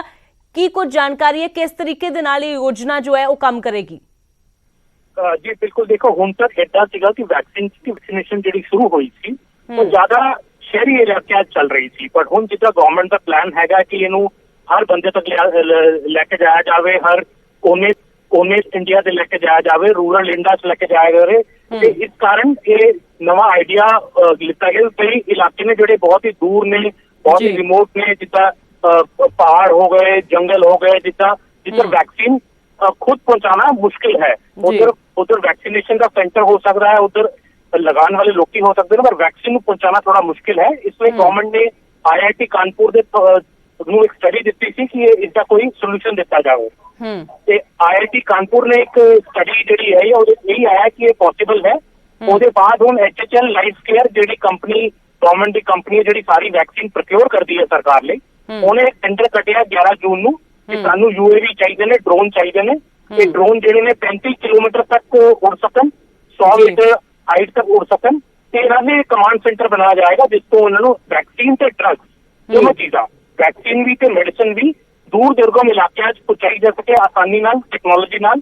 ਤੇ ਇਹਦੇ ਲਈ ਹੁਣ ਟੈਂਡਰ ਕੱਢਿਆ ਗਿਆ। ਦੇਖੋ ਕਿਹੜੀ ਕਿਹੜੀ ਕੰਪਨੀ ਆਉਂਦੀ, ਕਿੱਦਾਂ ਦਾ ਸੋਲੂਸ਼ਨ ਬਣਦਾ। ਪਰ ਗਵਰਨਮੈਂਟ ਜਿਹੜੀ ਹੈ टेक्नोलॉजी का भी साथ ले रही है ताकि वैक्सीन हर बंदे तक पहुंच सके। बिकॉज ये ਜਿਹੜਾ गवर्नमेंट ने टारगेट ਹੁਣ ਰੱਖਿਆ ਹੈ ਕਿ ਦਸੰਬਰ ਤੱਕ ਅਸੀਂ ਹਰ ਬੰਦੇ ਨੂੰ ਵੈਕਸੀਨ ਲਗਾ ਦੇਣੀ ਹੈ ਦੇਸ਼ 'ਚ, ਉਹਦੇ ਲਈ ਕੁਝ ਨਵੇਂ ਆਈਡੀਆ ਚਾਹੀਦੇ ਨੇ। ਬਿਕॉज ਇੰਡੀਆ ਬਹੁਤ ਵੱਡਾ ਦੇਸ਼ ਹੈ, ਬਹੁਤ ਵੱਡੀ ਪੋਪੂਲੇਸ਼ਨ ਹੈ, ਇਹਨੂੰ ਕਵਰ ਕਰਨ ਲਈ ਹੁਣ ਨਵੇਂ ਆਈਡੀਆਜ਼ ਵੀ ਸੋਚੇ ਜਾ ਰਹੇ ਨੇ। ਅਮਨ, ਇੱਕ ਹੋਰ ਗੱਲ ਜਾਨਣਾ ਚਾਹਾਂਗੇ ਕਿ ਇਹ ਵੀ ਕਿਹਾ ਜਾ ਰਿਹਾ ਕਿ ਇਸ ਡਰੋਨ ਦੇ ਵਿੱਚ ਜੋ ਕੈਪੈਸਿਟੀ ਹੋਵੇਗੀ ਉਹ 4 ਕਿਲੋ ਤੱਕ ਵਜ਼ਨ ਜੋ ਹੈ ਉਹ ਚੁੱਕ ਕੇ ਲੈ ਕੇ ਜਾ ਸਕਦੀ ਹੈ। ਤਾਂ ਇਹ ਅਸੀਂ ਮੰਨ ਲਈਏ ਕਿ ਡਰੋਨ ਜੋ ਹੈ ਉਹ ਵੈਕਸੀਨ ਲੈ ਕੇ ਚਲਾ ਗਿਆ, ਤੇ ਉਸ ਤੋਂ ਬਾਅਦ ਅੱਗੇ ਕਿਸ ਤਰੀਕੇ ਦੇ ਨਾਲ ਜੋ ਉੱਥੋਂ ਦਾ ਪ੍ਰਸ਼ਾਸਨ ਹੈ ਜਾਂ ਵੈਕਸੀਨ ਸੈਂਟਰ ਹੈ ਉਹ ਪਹਿਲਾਂ ਹੀ ਉੱਥੇ ਬਣਾ ਕੇ ਰੱਖੇ ਗਏ ਹੋਣਗੇ ਕਿ ਉੱਥੇ ਸਿਰਫ ਡਰੋਨ ਪਹੁੰਚੇਗਾ ਤੇ ਉਸ ਤੋਂ ਬਾਅਦ ਉਹ ਵੈਕਸੀਨ ਉੱਥੋਂ ਲੈ ਕੇ ਅੱਗੇ ਲਗਾਉਣ ਦਾ ਕੰਮ ਜੋ ਹੈ ਉੱਥੋਂ ਦੇ ਪ੍ਰਸ਼ਾਸਨਿਕ ਅਧਿਕਾਰੀਆਂ ਦਾ ਜਾਂ ਉੱਥੋਂ ਦੇ ਸਿਹਤ ਵਿਭਾਗ ਦਾ? ਜੀ ਇਦਾਂ ਹੀ ਕੋਈ ਪਲਾਨ ਬਣ ਰਿਹਾ ਕਿ ਡਰੋਨ ਜਿਹੜਾ ਉਹ ਵੈਕਸੀਨ ਲੈ ਕੇ ਇੱਧਰੋਂ ਉੜੇਗਾ ਤੇ ਦੂਸਰੀ ਜਗ੍ਹਾ ਉਤਰੇਗਾ ਤੇ ਪੈਰਾਸ਼ੂਟ ਨਹੀਂ ਕਰੂਗਾ ਵੈਕਸੀਨ, ਬਿਕॉज ਵੈਕਸੀਨ ਸੈਂਸਿਟਿਵ ਜੀ ਆਈਟਮ ਹੈ, ਉਹਨੂੰ ਦੂਸਰੀ ਜਗ੍ਹਾ ਉਤਾਰੂਗਾ। ਤੇ ਜਿਹੜੇ ਦੁਰਗਮ ਇਲਾਕੇ 'ਚ ਤੁਸੀਂ ਦੇਖੀਏ ਹੈਲਥ ਸੈਂਟਰ ਤਾਂ ਸਭ ਜਗ੍ਹਾ ਹੈਗੇ ਨੇ, ਪਹੁੰਚਾਣਾ ਵੈਕਸੀਨ ਇੱਕ ਚੈਲੰਜ ਹੈ ਤੇ ਹੈਲਥ ਸੈਂਟਰ ਵਾਲੇ ਆਫੀਸਰਸ ਨੂੰ ਇਸ ਬਾਰੇ ਬਰੀਫ ਕੀਤਾ ਜਾਏਗਾ ਕਿ ਵੈਕਸੀਨ ਤੱਕ ਤੁਹਾਨੂੰ ਪਹੁੰਚਾਈ ਜਾਏਗੀ, ਤੁਸੀਂ ਉਹਨੂੰ ਰਿਸੀਵ ਕਰੋ ਉੱਧਰ ਤੇ ਉਹਦੇ ਬਾਅਦ ਲਗਾਉਣ ਦਾ ਕੰਮ ਸ਼ੁਰੂ ਕਰੋ। ਤਾਂ ਬਿਲਕੁਲ ਇੱਕ ਚੈਲੰਜ ਤਾਂ ਹੈ ਕਿਉਂਕਿ ਹੁਣ ਤੱਕ ਸਿਰਫ ਤੇਲੰਗਾਨਾ ਦੇ ਵਿੱਚ ਹੀ ਡਰੋਨ ਦੇ ਜ਼ਰੀਏ ਡਿਲੀਵਰੀ ਹੁੰਦੀ ਸੀ। ਤਾਂ ਜ਼ਾਹਿਰ ਜੀ ਗੱਲ ਹੈ ਕਿ ਅਮਨ ਉਸ ਦੇ ਲਈ ਪਹਿਲਾਂ ਜੇਕਰ ਦੂਰਗਾਮੀ ਇਲਾਕੇ ਖਾਸ ਤੌਰ ਤੇ ਜਿਹੜੇ ਜੰਗਲ ਵਾਲੇ ਏਰੀਆ ਨੇ ਉੱਥੇ ਪਹਿਲਾਂ ਟ੍ਰਾਇਲਸ ਕੀਤੇ ਜਾਣਗੇ। जी बिल्कुल, पहले तेलंगाना तो ऑलरेडी ट्रायल चल रहा सी, तेलंगाना ने अपने लेवल से किया सी, पर ये देशव्यापी लेवल से पहले तो एरियाज इन्होंने लिस्ट बनाई है किहड़े एरियाज में नॉर्थ ईस्ट कई एरिया ने, हिमाचल उत्तराखंड कई जगह तुम देखो ईवीएम पहुंचा के बहुत दिक्कत होती है इलेक्शन। उस तरह के एरिया जो आइडेंटिफाई किए जा रहे हैं कि किधर वैक्सीन पहुंचाना मुश्किल है क्योंकि कई एरिया से वैक्सीनेशन का लेवल बहुत लो है। तो कारण नहीं है कि इलाके बहुत दूर ने, ग्रामीण इलाके ने, पिंड ने, तो उधर थोड़ा लोगों की हेजिटेंसी भी होती है कि वैक्सीन लगवाइए कि ना लगवाइए। इस सब पे काम चल रहा है कि मैंने लगता है अगस्त तो ये काम, जुलाई अगस्त तो ये काम शुरू होना चाहिए। जी अमन, शुक्रिया बहुत बहुत इस पूरी जानकारी दे लई। न्यूज़ 18 पंजाब हरियाणा हिमाचल दे नाले जानकारी साझी करन दे लई ਤਾਂ ਸਾਡੇ ਸੀਨੀਅਰ ਐਡੀਟਰ ਜਿਨ੍ਹਾਂ ਨੇ ਵਿਸਥਾਰ ਦੇ ਨਾਲ ਦੱਸਿਆ ਕਿ ਕਿਸ ਤਰੀਕੇ ਦੇ ਨਾਲ ਇਹ ਯੋਜਨਾ ਬਣਾਈ ਜਾ ਰਹੀ ਹੈ, ਪਰ ਉਸ ਯੋਜਨਾ ਨੂੰ ਇੰਪਲੀਮੈਂਟ ਕਿਸ ਤਰ੍ਹਾਂ ਕੀਤਾ ਜਾਣਾ ਹੈ ਉਹ ਵੀ ਇੱਕ ਬੜਾ ਵੱਡਾ ਚੈਲੰਜ ਹੈ ਕਿਉਂਕਿ ਡਰੋਨ ਦੇ ਜ਼ਰੀਏ ਇੱਕ ਵੈਕਸੀਨ ਭੇਜਣੀ ਤੇ ਉਸ ਤੋਂ ਬਾਅਦ ਉਹ ਸਹੀ ਤਰੀਕੇ ਦੇ ਨਾਲ ਉੱਥੇ ਪਹੁੰਚ ਪਾਉਂਦੀ ਹੈ ਜਾਂ ਜਿੰਨਾ weight ਉਸ ਦੇ ਵਿੱਚ ਲੈ ਕੇ ਜਾਣਾ ਹੈ ਔਰ ਇੱਕ ਹਵਾ ਦੇ ਵਿੱਚ ਜਦੋਂ ਚੀਜ਼ ਜਾਂਦੀ ਹੈ ਤੇ ਇੱਕ ਬੜੀ ਵੱਡੀ ਚੁਣੌਤੀ ਵੀ ਹੋ ਜਾਂਦੀ ਹੈ। ਪਰ ਫਿਲਹਾਲ ਟ੍ਰਾਇਲ ਕੀਤੇ ਜਾਣਗੇ ਤੇਲੰਗਾਨਾ ਦੇ ਵਿੱਚ ਪਹਿਲਾਂ ਹੀ ਜੋ ਡਰੋਨ ਦੇ ਜ਼ਰੀਏ ਡਿਲੀਵਰੀ ਹੁੰਦੀ ਹੈ, ਪਰ ਹੁਣ ਅੱਗੇ ਪੂਰੇ ਦੇਸ਼ ਦੇ ਉਹਨਾਂ ਇਲਾਕਿਆਂ 'ਚ ਦੂਰਗਾਮੀ ਇਲਾਕਿਆਂ 'ਚ ਵੈਕਸੀਨ ਪਹੁੰਚਾਉਣ ਦੀ ਇਹ ਯੋਜਨਾ ਬਣਾਈ ਜਾ ਰਹੀ ਹੈ।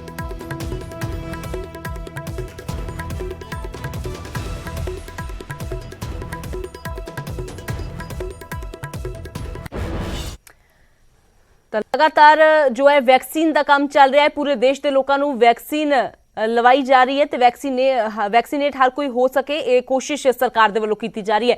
ਇੱਕ ਵਾਰ ਫਿਰ ਤੋਂ ਗੱਲ ਕਰਦੇ ਹਾਂ ਕੋਟਕਪੂਰਾ ਗੋਲੀकांड ਦੀ, ਜਿਸ ਦੇ ਨਾਲ ਜੁੜੀ ਵੱਡੀ ਖਬਰ ਤੁਹਾਨੂੰ ਦੱਸ ਰਹੇ ਹਾਂ ਕਿ ਪ੍ਰਕਾਸ਼ ਸਿੰਘ ਬਾਦਲ ਨੂੰ ਤਲਬ ਕੀਤਾ ਗਿਆ ਹੈ। ਸੂਤਰਾਂ ਦੇ ਹਵਾਲੇ ਤੋਂ ਜੋ ਜਾਣਕਾਰੀ ਮਿਲ ਰਹੀ ਹੈ ਕਿ ਨਵੀਂ ਐਸਆਈਟੀ ਨੇ ਪੁੱਛਗਿੱਛ ਦੇ ਲਈ ਪ੍ਰਕਾਸ਼ ਸਿੰਘ ਬਾਦਲ ਨੂੰ ਤਲਬ ਕੀਤਾ ਹੈ। 16 ਜੂਨ ਨੂੰ ਪੁੱਛਗਿੱਛ ਦੇ ਲਈ ਸੱਦਿਆ ਗਿਆ ਹੈ।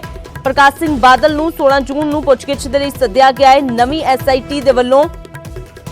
ਤਾਂ ਪਿਛਲੀ ਵਾਰ 16 ਨਵੰਬਰ ਨੂੰ ਪ੍ਰਕਾਸ਼ ਸਿੰਘ ਬਾਦਲ ਨੂੰ ਸੱਦਿਆ ਗਿਆ ਸੀ, ਇਸ ਵਾਰ 16 ਜੂਨ ਨੂੰ ਪੁੱਛਗਿੱਛ ਦੇ ਲਈ ਸੱਦਿਆ ਗਿਆ ਹੈ। ਕੁੰਵਰ ਵਿਜੇ ਪ੍ਰਤਾਪ ਦੀ ਐਸਆਈਟੀ ਦੇ ਵੱਲੋਂ ਵੀ ਪ੍ਰਕਾਸ਼ ਸਿੰਘ ਬਾਦਲ ਦੇ ਬਿਆਨ ਲਏ ਗਏ ਸੀ, ਪਰ ਹੁਣ ਨਵੀਂ ਐਸਆਈਟੀ ਜੋ ਬਣਾਈ ਗਈ ਹੈ ਉਸ ਦੇ ਵੱਲੋਂ ਵੀ ਪ੍ਰਕਾਸ਼ ਸਿੰਘ ਬਾਦਲ ਨੂੰ ਪੁੱਛਗਿੱਛ ਦੇ ਲਈ ਸੱਦਿਆ ਗਿਆ ਹੈ। ਤਾਂ ਪ੍ਰਕਾਸ਼ ਸਿੰਘ ਬਾਦਲ ਨੂੰ ਹਾਲਾਂਕਿ ਪਿਛਲੀ ਵਾਰ ਤਾਂ ਉਹਨਾਂ ਦੇ ਘਰ ਆ ਕੇ ਹੀ ਪੁੱਛਗਿੱਛ ਦੀ ਛੋਟ ਵੀ ਦਿੱਤੀ ਗਈ ਸੀ ਕਿਉਂਕਿ ਉਹਨਾਂ ਦੀ ਸਿਹਤ ਨੂੰ ਦੇਖਦਿਆਂ, ਉਹਨਾਂ ਦੀ ਉਮਰ ਨੂੰ ਦੇਖਦਿਆਂ। ਤਾਂ ਇਸ ਵਾਰ ਹਜੇ ਜਗ੍ਹਾ ਜੋ ਹੈ ਉਹ ਹਜੇ ਨਿਰਧਾਰਿਤ ਨਹੀਂ ਹੋਈ ਹੈ ਕਿ ਪ੍ਰਕਾਸ਼ ਸਿੰਘ ਬਾਦਲ ਕਿਤੇ ਜਾਣਗੇ ਜਾਂ ਫਿਰ ਜੋ ਐਸਆਈਟੀ ਦੀ ਟੀਮ ਹੈ ਉਹ ਉੱਥੇ ਉਹਨਾਂ ਦੇ ਨਿਵਾਸ ਤੇ ਜਾ ਕੇ ਪੁੱਛਗਿੱਛ ਕਰੇਗੀ ਕਿਉਂਕਿ ਉਹਨਾਂ ਦੀ ਸਿਹਤ ਦਾ ਹਵਾਲਾ ਦਿੱਤਾ ਜਾਂਦਾ ਹੈ। ਜਦੋਂ ਵੀ ਉਹ ਕਿਸੇ ਸਿਆਸੀ ਪ੍ਰੋਗਰਾਮ ਦੇ ਵਿੱਚ ਨਹੀਂ ਨਜ਼ਰ ਆਉਂਦੇ ਤਾਂ ਪਾਰਟੀ ਲੀਡਰ ਕਹਿੰਦੇ ਨਜ਼ਰ ਆਉਂਦੇ ਨੇ ਕਿ ਉਹ ਇਸ ਵੇਲੇ ਇਸ ਹਾਲਾਤ ਵਿੱਚ ਨਹੀਂ ਨੇ ਕਿ ਜ਼ਿਆਦਾ ਪ੍ਰੋਗਰਾਮਾਂ ਦੇ ਵਿੱਚ ਸ਼ਿਰਕਤ ਕਰ ਸਕਣ। ਇਸ ਲਈ ਕੱਲ ਵੀ ਸੁਖਬੀਰ ਸਿੰਘ ਬਾਦਲ ਜੋ ਨੇ ਉਹ ਘਰ ਗਏ ਸੀਗੇ ਪ੍ਰੈਸ ਕਾਨਫਰੰਸ ਕਰਨ ਤੋਂ ਬਾਅਦ। ਤਾਂ ਹੁਣ ਇਸ ਵਾਰ ਐਸਆਈਟੀ ਵੱਲੋਂ ਪੁੱਛਗਿੱਛ ਕਿੱਥੇ ਕੀਤੀ ਜਾਂਦੀ ਹੈ ਇਹ ਫਿਲਹਾਲ ਜੋ ਹੈ ਹੁਣ ਦੇਖਣਾ ਹੋਵੇਗਾ, ਪਰ ਨਵੀਂ ਐਸਆਈਟੀ ਦੇ ਵੱਲੋਂ ਪ੍ਰਕਾਸ਼ ਸਿੰਘ ਬਾਦਲ ਨੂੰ ਪੁੱਛਗਿੱਛ ਦੇ ਲਈ ਸੱਦਿਆ ਗਿਆ ਹੈ 16 ਜੂਨ ਨੂੰ। ਅਕਾਲੀ ਆਗੂ ਐਚਐਸ ਬੈਂਸ ਸਾਡੇ ਨਾਲ ਜੁੜੇ ਨੇ। ਤਾਂ ਐਚਐਸ ਬੈਂਸ ਜੀ, ਇੱਕ ਵਾਰ ਫਿਰ ਤੋਂ ਪ੍ਰਕਾਸ਼ ਸਿੰਘ ਬਾਦਲ ਨੂੰ ਤਲਬ ਕੀਤਾ ਗਿਆ ਹੈ ਨਵੀਂ ਐਸਆਈਟੀ ਦੇ ਵੱਲੋਂ ਪੁੱਛਗਿੱਛ ਦੇ ਲਈ। ਜੀ ਤਾਂ ਕੀ ਸਹਿਯੋਗ ਸਿੱਧੇ ਤੌਰ ਤੇ ਹੁਣ ਅਕਾਲੀ ਦਲ ਦੇ ਵੱਲੋਂ ਕੀਤਾ ਜਾਵੇਗਾ, ਕਿਉਂਕਿ ਪ੍ਰਕਾਸ਼ ਸਿੰਘ ਬਾਦਲ ਤੋਂ ਬਾਅਦ ਹੋਰ ਵੀ ਅੱਗੇ ਕਾਫੀ ਨਾਮ ਅਸੀਂ ਕਹਿ ਸਕਦੇ ਹਾਂ ਕਿ ਇਸ ਲਿਸਟ ਦੇ ਵਿੱਚ ਹੋਣਗੇ ਜਿਨ੍ਹਾਂ ਨੂੰ ਪੁੱਛਗਿੱਛ ਦੇ ਲਈ ਸੱਦਿਆ ਜਾਵੇਗਾ? ਦੇਖੋ, ਸਾਡੀ ਪਾਰਟੀ ਵੱਲੋਂ ਔਰ ਖਾਸ ਤੌਰ ਤੇ ਖੁਦ ਸਰਦਾਰ ਪ੍ਰਕਾਸ਼ ਸਿੰਘ ਬਾਦਲ ਹੋਣਾ ਵੱਲੋਂ ਪਹਿਲਾਂ ਵੀ ਬਾਰ-ਬਾਰ ਸਪਸ਼ਟ ਕੀਤਾ ਗਿਆ ਕਿ ਉਹ ਕਾਨੂੰਨ ਦਾ ਔਰ ਜੁਡੀਸ਼ੀਅਲ ਪ੍ਰੋਸੈਸ ਦਾ, ਕਚਹਿਰੀ ਦਾ ਔਰ ਕਾਨੂੰਨ ਦਾ ਜੋ ਵੀ ਅਮਲ ਹੁੰਦਾ ਉਹਦਾ ਪੂਰਾ ਸਤਿਕਾਰ ਕਰਦੇ ਨੇ। ਉਹਨਾਂ ਨੂੰ ਕਾਨੂੰਨ ਦੇ ਵਿੱਚ ਔਰ ਦੇਸ਼ ਦੀ ਨਿਆਂ ਪ੍ਰਣਾਲੀ ਵਿੱਚ ਪੂਰਾ ਵਿਸ਼ਵਾਸ ਹੈ। ਇਸ ਕਰਕੇ ਉਹ ਪਹਿਲਾਂ ਵੀ ਕੋਆਪਰੇਟ ਕਰਦੇ ਆਏ ਨੇ, ਸਾਡੇ ਬਾਕੀ ਆਗੂ ਵੀ ਕੋਆਪਰੇਟ ਕਰਦੇ ਆਏ ਨੇ, ਪ੍ਰਕਾਸ਼ ਸਿੰਘ ਬਾਦਲ ਵੀ ਪਹਿਲਾਂ ਕੋਆਪਰੇਟ ਕਰਦੇ ਆਏ ਨੇ, ਤੇ ਉਹ ਸਟੈਂਡ ਸਾਡਾ ਉਹੀ ਹੈ ਜੀ। ਤਾਂ ਐਚਐਸ ਜੀ, ਕਿਉਂਕਿ ਪਿਛਲੇ ਦਿਨੀ ਸੁਮੇਧ ਸਿੰਘ ਸੈਣੀ ਦੇ ਕੋਲੋਂ ਪੁੱਛਗਿੱਛ ਕੀਤੀ ਗਈ ਹੈ, ਇਹ ਵੀ ਗੱਲ ਸਾਹਮਣੇ ਆਈ ਸੀ ਕਿ ਉਹ ਜ਼ਿਆਦਾ ਸਹਿਯੋਗ ਵੀ ਨਹੀਂ ਕਰ ਰਹੇ ਨੇ, ਪਰ ਉਸ ਤੋਂ ਬਾਅਦ ਉਹਨਾਂ ਦੇ ਕੋਲੋਂ ਪੁੱਛਗਿੱਛ ਹੋਣ ਤੋਂ ਬਾਅਦ ਪ੍ਰਕਾਸ਼ ਸਿੰਘ ਬਾਦਲ ਨੂੰ ਸੱਦਿਆ ਗਿਆ। ਪਿਛਲੀ ਵਾਰ ਵੀ ਤੁਹਾਨੂੰ ਯਾਦ ਹੋਵੇਗਾ ਕਿ ਪ੍ਰਕਾਸ਼ ਸਿੰਘ ਬਾਦਲ ਨੂੰ, ਸੁਖਬੀਰ ਸਿੰਘ ਬਾਦਲ ਨੂੰ, ਅਕਸ਼ੇ ਕੁਮਾਰ ਨੂੰ ਜਦੋਂ ਸੰਮਣ ਇਕੱਠੇ ਭੇਜੇ ਗਏ ਸੀ, ਤਾਂ ਉਸ ਤੋਂ ਬਾਅਦ ਹੁਣ ਇੱਕ ਵਾਰ ਫਿਰ ਤੋਂ ਪ੍ਰਕਾਸ਼ ਸਿੰਘ ਬਾਦਲ ਨੂੰ ਪੁੱਛਗਿੱਛ ਲਈ ਸੱਦਿਆ ਗਿਆ ਹੈ। ਕਿਸ ਤਰ੍ਹਾਂ ਦੇਖਦੇ ਹੋ? ਨਹੀਂ, ਦੇਖਣਾ ਇਹਦੇ ਬਾਰੇ ਕੀ ਹੈ ਜੀ, ਇਹ ਤਾਂ ਦੇਖੋ ਸਾਫ਼ ਗੱਲ ਹੈ ਕਿ 4.5 ਸਾਲ ਬਾਅਦ 4.5 ਸਾਲ ਤੱਕ ਪੂਰੀ ਇਨਵੈਸਟੀਗੇਸ਼ਨ ਕਰਕੇ, ਪਹਿਲਾਂ ਤਾਂ ਸਾਡੀ SIT ਵਾਲੀ ਜਿਹੜੀ ਇਨਵੈਸਟੀਗੇਸ਼ਨ ਸੀ ਉਹਨੂੰ ਇਹਨਾਂ ਨੇ ਰਿਜੈਕਟ ਨਹੀਂ ਕੀਤਾ, ਉਹਨੂੰ ਅੱਗੇ ਵਧਾਇਆ, ਤੇ ਇਹਦਾ ਮਤਲਬ ਸਾਡੇ ਵਾਲੀ ਇਨਵੈਸਟੀਗੇਸ਼ਨ ਵੀ ਠੀਕ ਸੀ। तो लेकिन 4.5 साल बाद 4.5 साल इन्वेस्टिगेशन करने तो बाद ਜਿਹੜਾ ਕੇਸ ਇਹਨਾਂ ਨੇ ਹਾਈ ਕੋਰਟ ਪੇਸ਼ ਕੀਤਾ ਜੀ, ਉਹਦੇ ਵਿੱਚ ਹਾਈ ਕੋਰਟ ਨੇ ਇਹ ਗੱਲ ਕਹੀ ਹੈ ਕਿ ਕੋਈ ਵੀ ਤੱਥ ਨਹੀਂ ਹੈਗੇ, ਕੋਈ ਵੀ ਸਬੂਤ ਨਹੀਂ ਹੈਗਾ ਜੀ।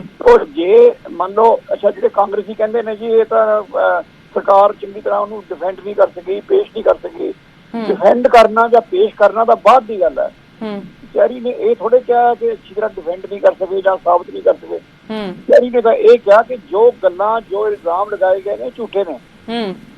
ਠੀਕ ਹੈ, ਸਮਝ ਗਿਆ ਜੀ। ਡਿਫੈਂਡ ਕਰਨ ਦੀ ਗੱਲ ਤਾਂ ਉਦੋਂ ਆਏਗੀ ਜਾਂ ਉਹਨੂੰ ਪੇਸ਼ ਕਰਨ ਦੀ ਗੱਲ ਤਾਂ ਉਦੋਂ ਆਏਗੀ ਜਦੋਂ ਕਚਹਿਰੀ ਇਹ ਕਹੇ ਕਿ ਇਹਦੇ ਵਿੱਚ ਕੋਈ ਬੈਨੀਫਿਟ ਜਾਂ ਕੋਈ ਐਲੀਮੈਂਟ ਆਫ ਡਾਊਟ ਹੈ, ਇਹਨੂੰ ਇਸ ਤੇ ਬਹਿਸ ਕੀਤੀ ਜਾਵੇ।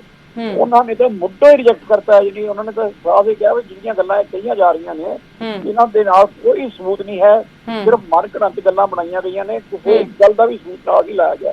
ਸੋ ਜਿੱਥੇ ਤੱਕ ਇਹਨਾਂ ਦੀ ਇਨਕੁਆਇਰੀ ਦਾ ਸਵਾਲ ਹੈ, ਤੋਂ ਅਸੀਂ ਪਹਿਲਾਂ ਵੀ ਇਹ ਗੱਲ ਕਹੀ ਸੀ ਕਿ ਸਾਨੂੰ ਬਿਲਕੁਲ ਵਿਸ਼ਵਾਸ ਨਹੀਂ ਹੈ ਇਹ SIT ਜਿਹੜੀ ਹੈ ਸਿਆਸੀ ਤੌਰ ਤੇ ਬਣੀ ਆ, ਔਰ ਸਿਆਸੀ ਆਗੂ ਜਿਹੜੇ ਕਾਂਗਰਸ ਪਾਰਟੀ ਦੇ ਲੀਡਰ ਨੇ ਰੰਧਾਵਾ ਸਾਹਿਬ ਵਰਗੇ, ਉਹ ਆਪਣੇ ਜਿਹੜੇ ਬਾਕੀ ਸਾਰੇ ਤੁਹਾਨੂੰ ਪਤਾ ਸਾਰੇ ਦੇ ਨਾਮ ਦਾ, ਔਰ ਜਿਹੜੇ ਕੁਝ ਦਫਾ ਕਥਿਤ ਜਿਹੜੇ ਆਪਣੇ ਆਪ ਨੂੰ ਸਿੱਖ ਆਗੂ ਕਹਾਂਦੇ ਨੇ, ਜਿਹੜੇ ਕਿ ਕਦੇ BJP ਦੇ ਇਸ਼ਾਰਿਆਂ ਤੇ ਚੱਲਦੇ ਨੇ ਤੇ ਕਦੇ ਕੈਪਟਨ ਸਾਹਿਬ ਨਾਲ ਰਾਤ ਨੂੰ ਮੀਟਿੰਗਾਂ ਕਰਦੇ ਨੇ ਤੇ ਬਾਅਦ ਮੁੱਕਰ ਜਾਂਦੇ ਨੇ ਅਸੀਂ ਗਏ ਨਹੀਂ, ਜਦੋਂ ਕਾਰ ਫੜੀ ਜਾਂਦੀ ਹੈ ਤਾਂ ਫਿਰ ਕਹਿੰਦੇ ਕਾਰ ਕੱਲੀ ਗਈ ਸੀ।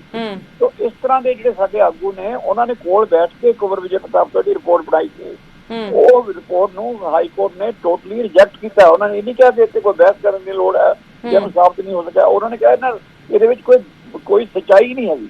ਤਾਂ ਉਹ ਸਾਡੀ ਗੱਲ ਸਿੱਧ ਹੋਈ ਕਿ ਉਹ ਸਿਰਫ ਸਿਆਸੀ ਬਦਲਾਖੋਰੀ ਕਰ ਰਹੇ ਸੀ, ਔਰ ਹੁਣ ਵੀ ਜਿਹੜਾ ਕਰ ਰਹੇ ਨੇ। ਦੇਖੋ ਸਿੱਧੀ ਜੀ ਗੱਲ ਹੈ, ਉਹਨਾਂ ਨੇ ਇਹਨਾਂ ਨੂੰ 6 ਮਹੀਨੇ ਦਿੱਤੇ ਨੇ ਹਾਈ ਕੋਰਟ ਨੇ। ਇਹ ਅਜੇ ਉਹ ਜਿਹੜੀ SIT ਦਾ ਕੋਈ ਬਿਆਨ ਦੇਵੇ ਜਾਂ ਨਾ ਦੇਵੇ ਉਹਦਾ ਹੱਕ ਹੈ, ਉਹ ਕਹਿ ਸਕਦੀ ਹੈ ਜੀ ਅਸੀਂ 3 ਮਹੀਨੇ 'ਚ ਕਰ ਲਾਂਗੇ, 2 ਮਹੀਨੇ 'ਚ ਕਰ ਲਾਂਗੇ, 1 ਮਹੀਨੇ 'ਚ ਕਰ ਲਾਂਗੇ, ਜਾਂ ਸਾਨੂੰ 6 ਮਹੀਨੇ ਤੋਂ ਵੱਧ ਚਾਹੀਦਾ, ਉਹ ਤਾਂ ਉਹਨਾਂ ਦਾ ਹੱਕ ਹੈ, ਉਹ ਕਹਿ ਸਕਦੇ ਆ।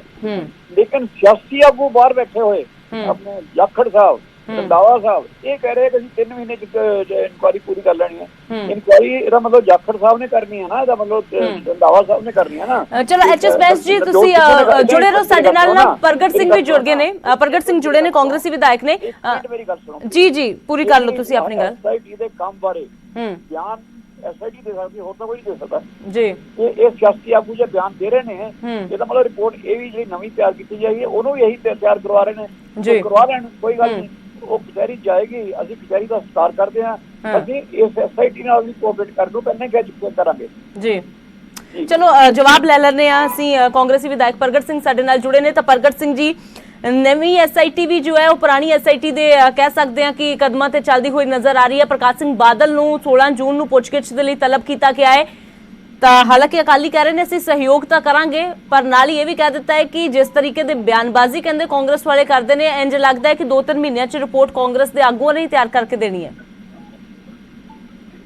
ਨਹੀਂ, ਮੇਰਾ ਖਿਆਲ ਇੱਦਾਂ ਦੀ ਗੱਲ ਤਾਂ ਨਹੀਂ ਹੋਣੀ ਚਾਹੀਦੀ, ਨਾ ਹੈਗੀ ਆ, ਕਿਉਂਕਿ ਕਈ ਵਾਰੀ ਕੀ ਹੁੰਦਾ ਕਿ ਪੋਲੀਟੀਕਲ ਬੰਦੇ ਜਿਹੜੇ ਆ ਉਹ ਕਿਉਂਕਿ ਜਿਹੜੀ ਹੁਣ ਇਹ ਸਪੈਸੀਫਿਕ ਰਿਪੋਰਟ ਹੈਗੀ ਆ, ਇਹਦੇ ਵਿੱਚ ਹਾਈ ਕੋਰਟ ਨੇ ਬੜੀ ਕਲੀਅਰ ਕੱਟ ਡਾਇਰੈਕਸ਼ਨ ਦਿੱਤੀ ਆ ਵੀ ਨਾ ਇਹ ਪਬਲਿਕ 'ਚ ਹੋਣੀ ਚਾਹੀਦੀ ਆ ਤੇ ਨਾ ਇਹਦੇ ਵਿੱਚ ਕੋਈ ਇਦਾਂ ਦੀ ਗੱਲ ਹੋਣੀ ਚਾਹੀਦੀ ਆ। ਮੈਨੂੰ ਲੱਗਦਾ ਕਿ ਆਪਾਂ ਨੂੰ ਸਾਰਿਆਂ ਨੂੰ ਅਵੋਇਡ ਕਰਨਾ ਚਾਹੀਦਾ। ਨੈਕਸਟ ਤਾਂ ਦੇਖੋ, ਜਿਹੜੀਆਂ ਸਾਡੀਆਂ ਐਗਜ਼ੈਕਟਿਵ ਏਜੰਸੀਜ਼ ਹੈਗੀਆਂ ਉਹ ਫੇਅਰ ਰੋਲ ਪਲੇ ਕਰਨ। ਮੇਰਾ ਤਾਂ ਇੱਥੋਂ ਤੱਕ ਦੀ ਗੱਲ ਹੁੰਦੀ ਆ ਹਮੇਸ਼ਾ ਦੁਨੀਆ ਦੇ ਉੱਤੇ ਜਿੱਥੇ ਜਿੱਥੇ ਵੀ ਸਟੇਟ ਦਾ ਕੰਮ ਇਹ ਹੁੰਦਾ ਵੀ ਜਦੋਂ ਕੋਈ ਕ੍ਰਾਈਮ ਹੁੰਦਾ, ਜਿਹੜਾ ਕੋਈ ਕ੍ਰਿਮੀਨਲ ਹੈਗਾ ਉਹਨੂੰ ਸਜ਼ਾ ਮਿਲਣੀ ਚਾਹੀਦੀ ਹੈ ਤਾਂ ਕਿ ਉੱਦਾਂ ਦਾ ਕੰਮ ਕੋਈ ਦੁਬਾਰਾ ਹੋਰ ਨਾ ਕਰੇ। ਮੈਂ ਤਾਂ ਇਹਨਾਂ ਚੀਜ਼ਾਂ 'ਚ ਵਿਸ਼ਵਾਸ ਰੱਖਦਾ ਹੈਗਾ। ਮੈਂ ਸਰਦਾਰ ਪ੍ਰਕਾਸ਼ ਸਿੰਘ ਬਾਦਲ ਨੂੰ ਤਲਬ ਕੀਤਾ ਜਾਂ ਕਿਸੇ ਹੋਰ ਨੂੰ ਤਲਬ ਕੀਤਾ, ਮੇਰਾ ਉਹਦੇ ਨਾਲ ਕੋਈ ਲੈਣਾ ਦੇਣਾ ਨਹੀਂ। ਗੱਲ ਤਾਂ ਇਹ ਹੈ ਕਿ ਜਿਹੜੀ ਗੱਲ ਉਸ ਸਮੇਂ ਦੇ ਵਿੱਚ ਹੋਈ ਆ ਜਾਂ ਜਿਹੜੀ ਬੇਸਿਕਲੀ ਬੇਅਦਬੀਆਂ ਹੋਈਆਂ ਉਹਦੇ ਵਿੱਚ ਫੇਰ ਇਨਵੈਸਟੀਗੇਸ਼ਨ ਹੋ ਕੇ ਫੇਰ ਟ੍ਰਾਇਲ ਹੋ ਜਾਵੇ ਤੇ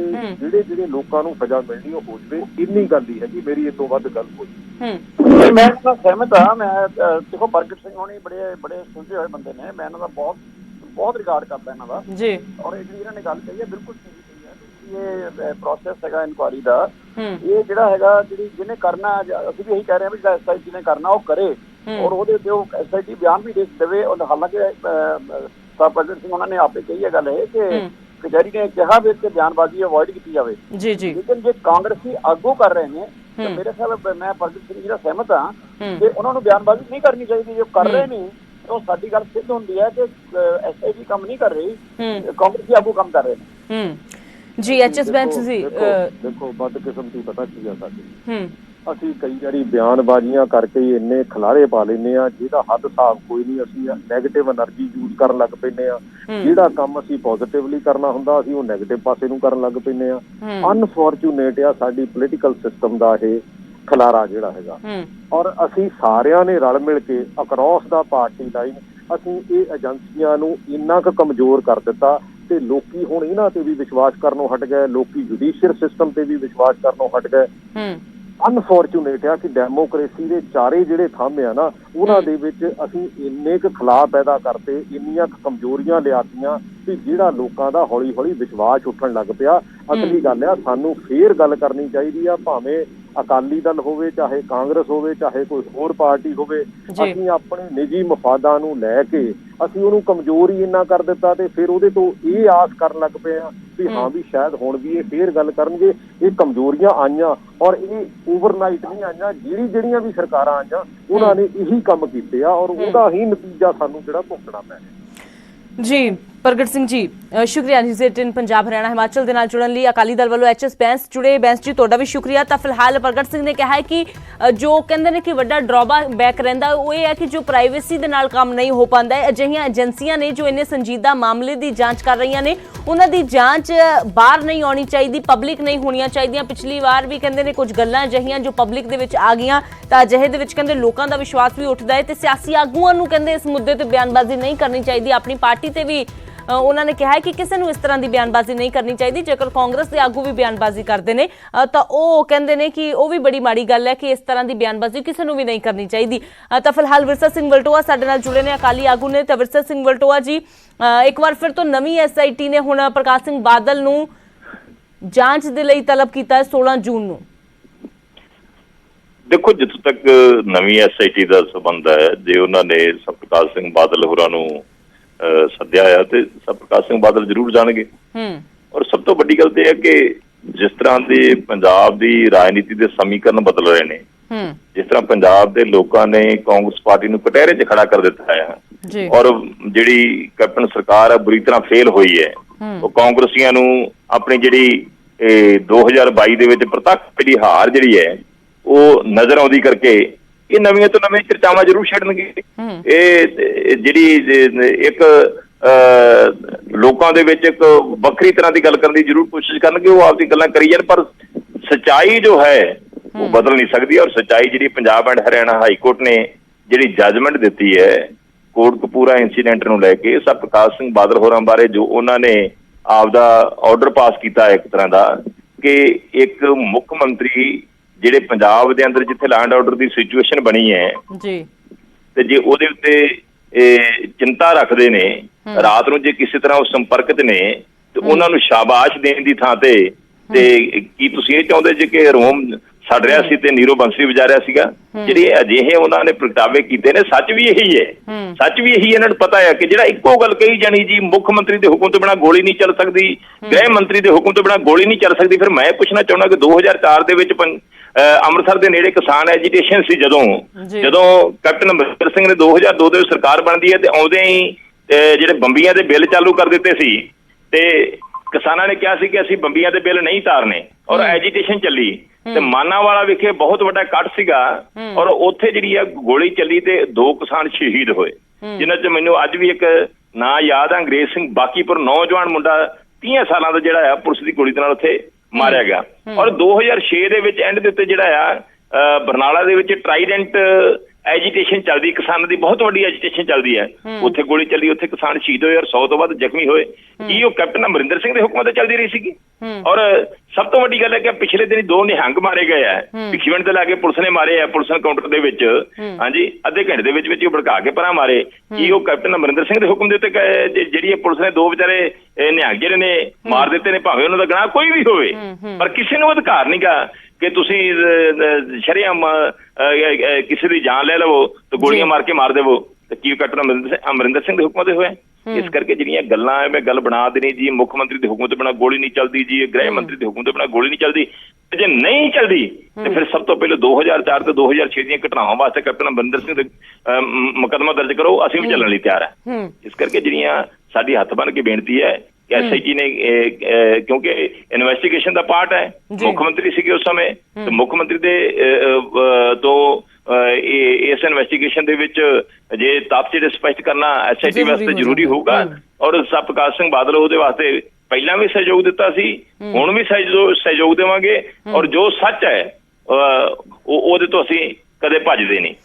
ਜੀ ਵਿਰਸਾ ਸਿੰਘ ਵਲਟੋਆ ਜੀ, ਸ਼ੁਕਰੀਆ ਨਿਊਜ਼ 18 ਪੰਜਾਬ ਹਰਿਆਣਾ ਹਿਮਾਚਲ ਦੇ ਨਾਲ ਜੁੜਨ ਦੇ ਲਈ। ਤਾਂ ਅਕਾਲੀ ਦਲ ਕਹਿ ਰਿਹਾ ਕਿ ਜਾਂਚ ਵਿੱਚ ਸਹਿਯੋਗ ਅਸੀਂ ਪਹਿਲਾਂ ਵੀ ਦਿੰਦੇ ਰਹੇ ਸੀ, ਅੱਗੇ ਵੀ ਦਿੰਦੇ ਰਵਾਂਗੇ, ਪਰ ਸਰਕਾਰ ਤੇ ਸਵਾਲ ਖੜੇ ਕੀਤੇ ਨੇ ਕਿ ਜੇਕਰ ਸਰਕਾਰ ਆਪਣੀ ਇਹ ਲਾਈਨ ਬਦਲੇ ਕਿ ਮੁੱਖ ਮੰਤਰੀ ਜਾਂ ਫਿਰ ਹੋਮ ਮਿਨਿਸਟਰ ਦੇ ਆਦੇਸ਼ਾਂ ਤੋਂ ਬਿਨਾਂ ਗੋਲੀ ਨਹੀਂ ਚੱਲਦੀ। ਉਹਨਾਂ ਨੇ ਸਵਾਲ ਕਾਂਗਰਸ ਦੀ ਸਰਕਾਰ ਤੇ ਕੈਪਟਨ ਅਮਰਿੰਦਰ ਸਿੰਘ ਤੇ ਹੀ ਪਿਛਲੀਆਂ ਘਟਨਾਵਾਂ ਦਾ ਜ਼ਿਕਰ ਕਰਦੇ ਹੋਏ ਖੜੇ ਕੀਤੇ ਨੇ ਕਿ ਜੇਕਰ ਹਰ ਘਟਨਾ ਦੇ ਵਿੱਚ ਜਾਂ ਹਰ ਜਗ੍ਹਾ ਗੋਲੀ ਚੱਲਣ ਦੇ ਲਈ ਸੂਬੇ 'ਚ ਮੁੱਖ ਮੰਤਰੀ ਜ਼ਿੰਮੇਵਾਰ ਹੁੰਦਾ ਹੈ ਤਾਂ ਫਿਰ ਪੰਜਾਬ ਦੇ ਵਿੱਚ ਜੋ ਘਟਨਾਵਾਂ ਪਿਛਲੇ ਸਮੇਂ 'ਚ ਵਾਪਰੀਆਂ ਨੇ, ਜਿਸ ਵੇਲੇ ਕਾਂਗਰਸ ਦੀ ਸਰਕਾਰ ਸੀ, ਤਾਂ ਉਹਨਾਂ ਸਾਰੀਆਂ ਘਟਨਾਵਾਂ ਦੇ ਲਈ ਕੈਪਟਨ ਅਮਰਿੰਦਰ ਸਿੰਘ ਜ਼ਿੰਮੇਵਾਰ ਨੇ, ਉਹਨਾਂ ਦੇ ਉੱਪਰ ਮਾਮਲਾ ਦਰਜ ਹੋਣਾ ਚਾਹੀਦਾ ਹੈ।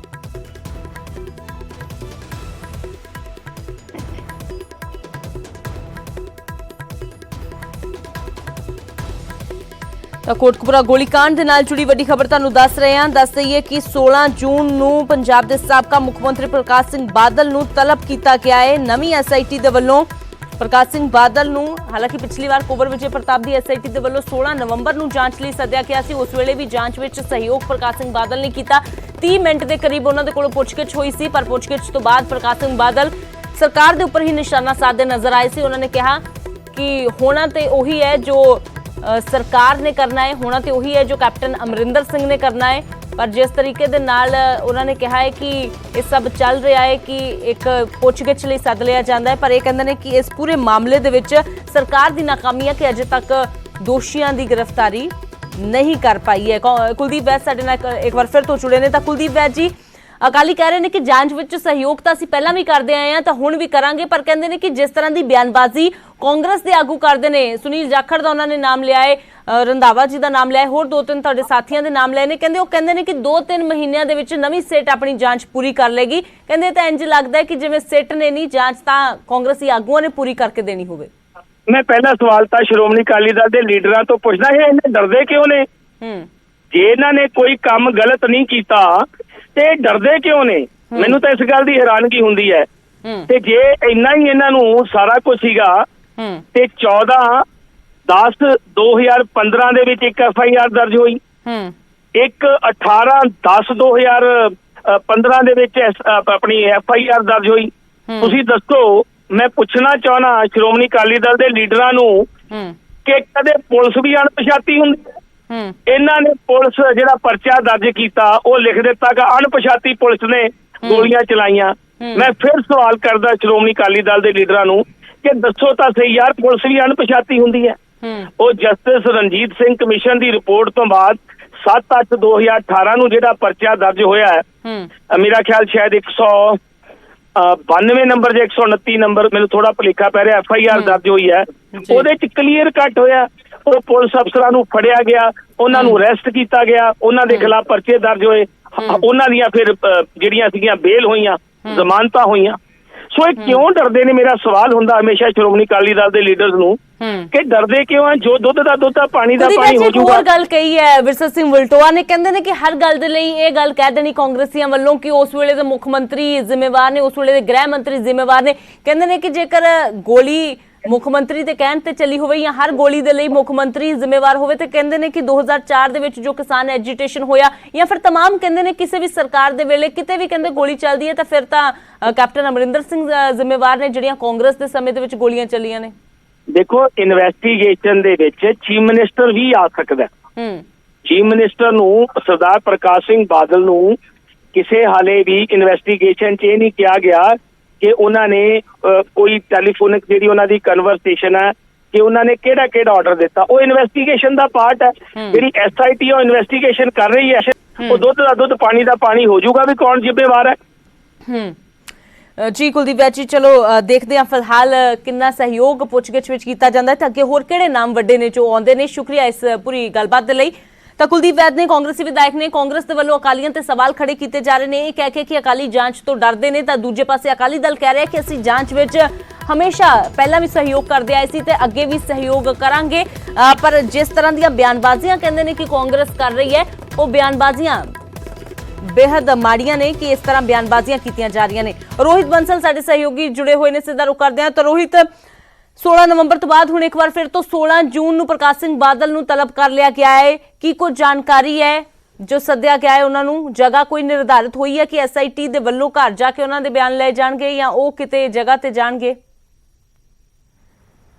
जी बिल्कुल, जेकर गल करी जाए इस जांच के लिए तो 16 जून ਨੂੰ ਸਵੇਰੇ 10:30 ਵਜੇ ਦਾ ਸਮਾਂ ਜਿਹੜਾ ਉਹ ਪ੍ਰਕਾਸ਼ ਸਿੰਘ ਬਾਦਲ ਜਿਹੜੇ ਪੰਜਾਬ ਦੇ ਸਾਬਕਾ ਮੁੱਖ ਮੰਤਰੀ ਨੇ ਉਹਨਾਂ ਨੂੰ ਦਿੱਤਾ ਗਿਆ ਔਰ ਸਵੇਰੇ 10:30 ਵਜੇ ਮੋਹਾਲੀ ਦੇ ਰੈਸਟ ਹਾਊਸ ਜਿਹੜਾ PSPCL ਦਾ ਰੈਸਟ ਹਾਊਸ ਹੈਗਾ ਫੇਸ 8 ਦੇ ਵਿੱਚ ਉਸ ਜਗ੍ਹਾ ਤੇ ਸਵੇਰੇ 10:30 ਵਜੇ ਬੁਲਾਇਆ ਗਿਆ ਔਰ ਮੁੱਖ ਤੌਰ ਤੇ ਕੋਟਪੁਰਾ ਗੋਲੀ ਕਾਂਡ ਦਾ ਜ਼ਿਕਰ ਕੀਤਾ ਗਿਆ ਹੈਗਾ। 2015 ਦੇ ਵਿੱਚ ਇਹ ਗੋਲੀ ਕਾਂਡ ਹੁੰਦਾ ਹੈਗਾ ਔਰ ਉਸ ਦੇ ਵਿੱਚ ਉਸ ਸਮੇਂ ਪ੍ਰਕਾਸ਼ ਸਿੰਘ ਬਾਦਲ ਮੁੱਖ ਮੰਤਰੀ ਸਨ ਔਰ ਮੰਤਾਰ ਬਰਾੜ ਦੀ ਅਸੀਂ ਗੱਲ ਕਰੀਏ, ਉਮਰਾ ਨੰਗਲ ਦੀ ਗੱਲ ਕਰੀਏ, ਸੁਮੇਧ ਸੈਣੀ ਦੀ ਗੱਲ ਕਰੀਏ, ਜਿਹੜੇ ਉਸ ਸਮੇਂ ਉਸ ਸਰਕਾਰ ਦੇ ਵਿੱਚ ਅਧਿਕਾਰੀ ਜਾਂ MLA ਸੀ, ਉਹ ਇਸ ਤੋਂ ਪਹਿਲਾਂ SIT ਦੇ ਸਾਹਮਣੇ ਤਲਬ ਹੋ ਚੁੱਕੇ ਆ। ਪਿਛਲੇ ਦਿਨਾਂ ਦੇ ਵਿੱਚ ਤੁਸੀਂ ਵੀ ਲਗਾਤਾਰ ਖਬਰਾਂ ਦੇਖੀਆਂ ਹੋਣਗੀਆਂ ਕਿ ਕਿਸ ਤਰ੍ਹਾਂ ਜਦੋਂ ਇੱਕ SIT ਨੂੰ ਖਾਰਜ ਕੀਤਾ ਜਾਂਦਾ ਹੈਗਾ ਤਾਂ ਉਸ ਤੋਂ ਬਾਅਦ ਨਵੀਂ SIT ਦਾ ਗਠਨ ਕਰਨ ਦੇ ਲਈ ਕਿਹਾ ਗਿਆ ਸੀ ਔਰ ਨਵੀਂ SIT ਨੇ ਗਠਨ ਕਰਨ ਤੋਂ ਬਾਅਦ ਜਿਹੜੇ तमाम ਅਧਿਕਾਰੀ ਨੇ ਜਾਂ ਉਸ ਸਮੇਂ ਦੇ ਜਿਹੜੇ ਤਤਕਾਲੀ MLA ਸੀ ਉਹਨਾਂ ਨੂੰ ਸਮਨ ਜਾਰੀ ਕੀਤੇ ਸੀ, ਉਹ ਵੀ ਇਸ ਤੋਂ ਪਹਿਲਾਂ SIT ਦੇ ਸਾਹਮਣੇ ਪੇਸ਼ ਹੋ ਚੁੱਕੇ ਨੇ। ਕਿਉਂਕਿ ਜਿਹੜਾ ਵਾਰ-ਵਾਰ ਜ਼ਿਕਰ ਕੀਤਾ ਜਾਂਦਾ ਹੈ ਕਿ ਜਿਸ ਸਮੇਂ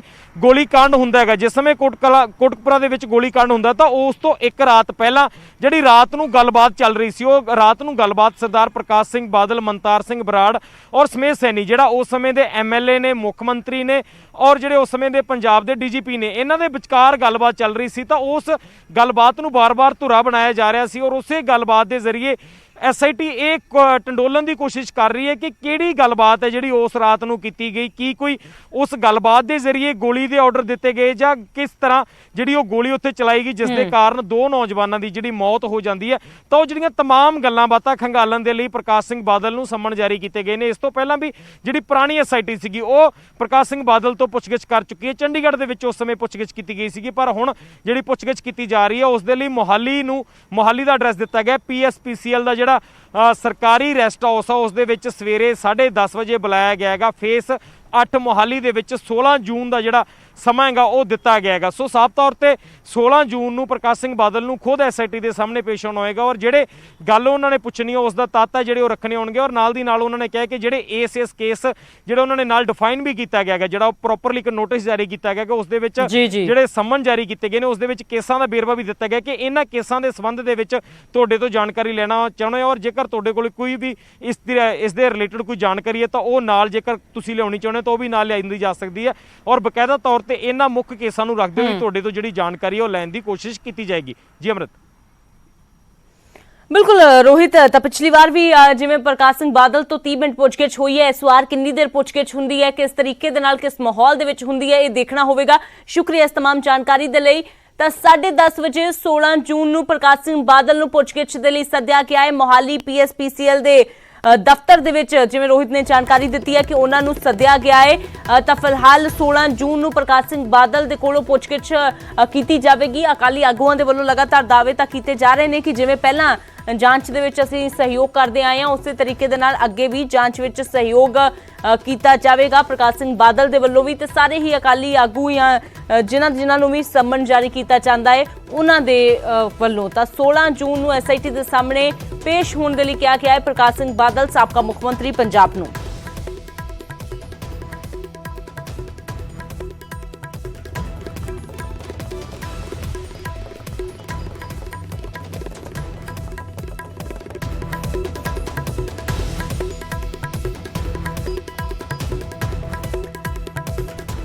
ਤਾਂ ਪ੍ਰਕਾਸ਼ ਸਿੰਘ ਬਾਦਲ ਨੂੰ ਪੁੱਛਗਿੱਛ ਦੇ ਲਈ ਸੰਮਨ ਜਾਰੀ ਇੱਕ ਵਾਰ ਫਿਰ ਤੋਂ ਨਵੀਂ SIT ਦੇ ਵੱਲੋਂ ਕੀਤਾ ਗਿਆ ਹੈ। ਪਿਛਲੀ ਵਾਰ SIT ਜੋ ਕੁੰਵਰ ਵਿਜੇ ਪ੍ਰਤਾਪ ਦੇ ਵੱਲੋਂ ਪੁੱਛਗਿੱਛ ਕੀਤੀ ਗਈ ਸੀ। ਹਾਲਾਂਕਿ ਉਸ ਵੇਲੇ ਜਦੋਂ ਪ੍ਰਕਾਸ਼ ਸਿੰਘ ਬਾਦਲ ਤੋਂ ਪੁੱਛਗਿੱਛ ਹੋਈ ਸੀ ਉਸ ਵੇਲੇ ਪ੍ਰਬੋਧ ਕੁਮਾਰ ਵੀ ਖਾਸ ਤੌਰ ਤੇ ਪਹੁੰਚੇ ਸੀ। ਇਸ ਵਾਰ ਕਿਸ ਤਰ੍ਹਾਂ ਦੇ ਮਾਹੌਲ ਦੇ ਵਿੱਚ ਪੁੱਛਗਿੱਛ ਹੁੰਦੀ ਹੈ ਇਹ ਫਿਲਹਾਲ 16 ਜੂਨ ਨੂੰ ਦੇਖਣਾ ਹੋਵੇਗਾ।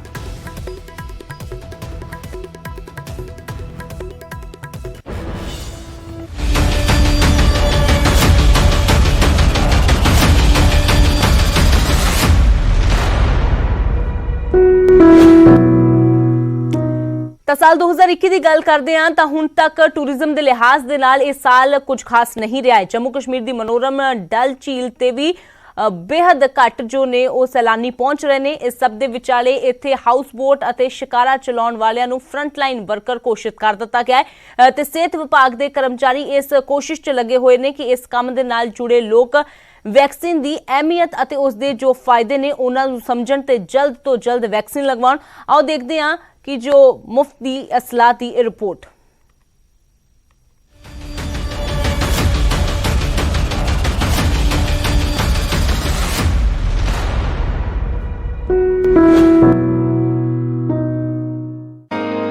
श्रीनगर की मनोरम डल झील से सटे इलाके में स्वास्थ्य कर्मी घर घर पहुंच रहे हैं और कोरोना से सुरक्षा कवच यानी टीकाकरण को लेकर जागरूकता अभियान चला रहे हैं। यहाँ सिर्फ लोगों को वैक्सीन की खुराक ही नहीं दी जा रही बल्कि हाउस बोट और शिकारा चलाने वाले लोगों को टीकाकरण के फायदे के बारे में भी बताया जा रहा है।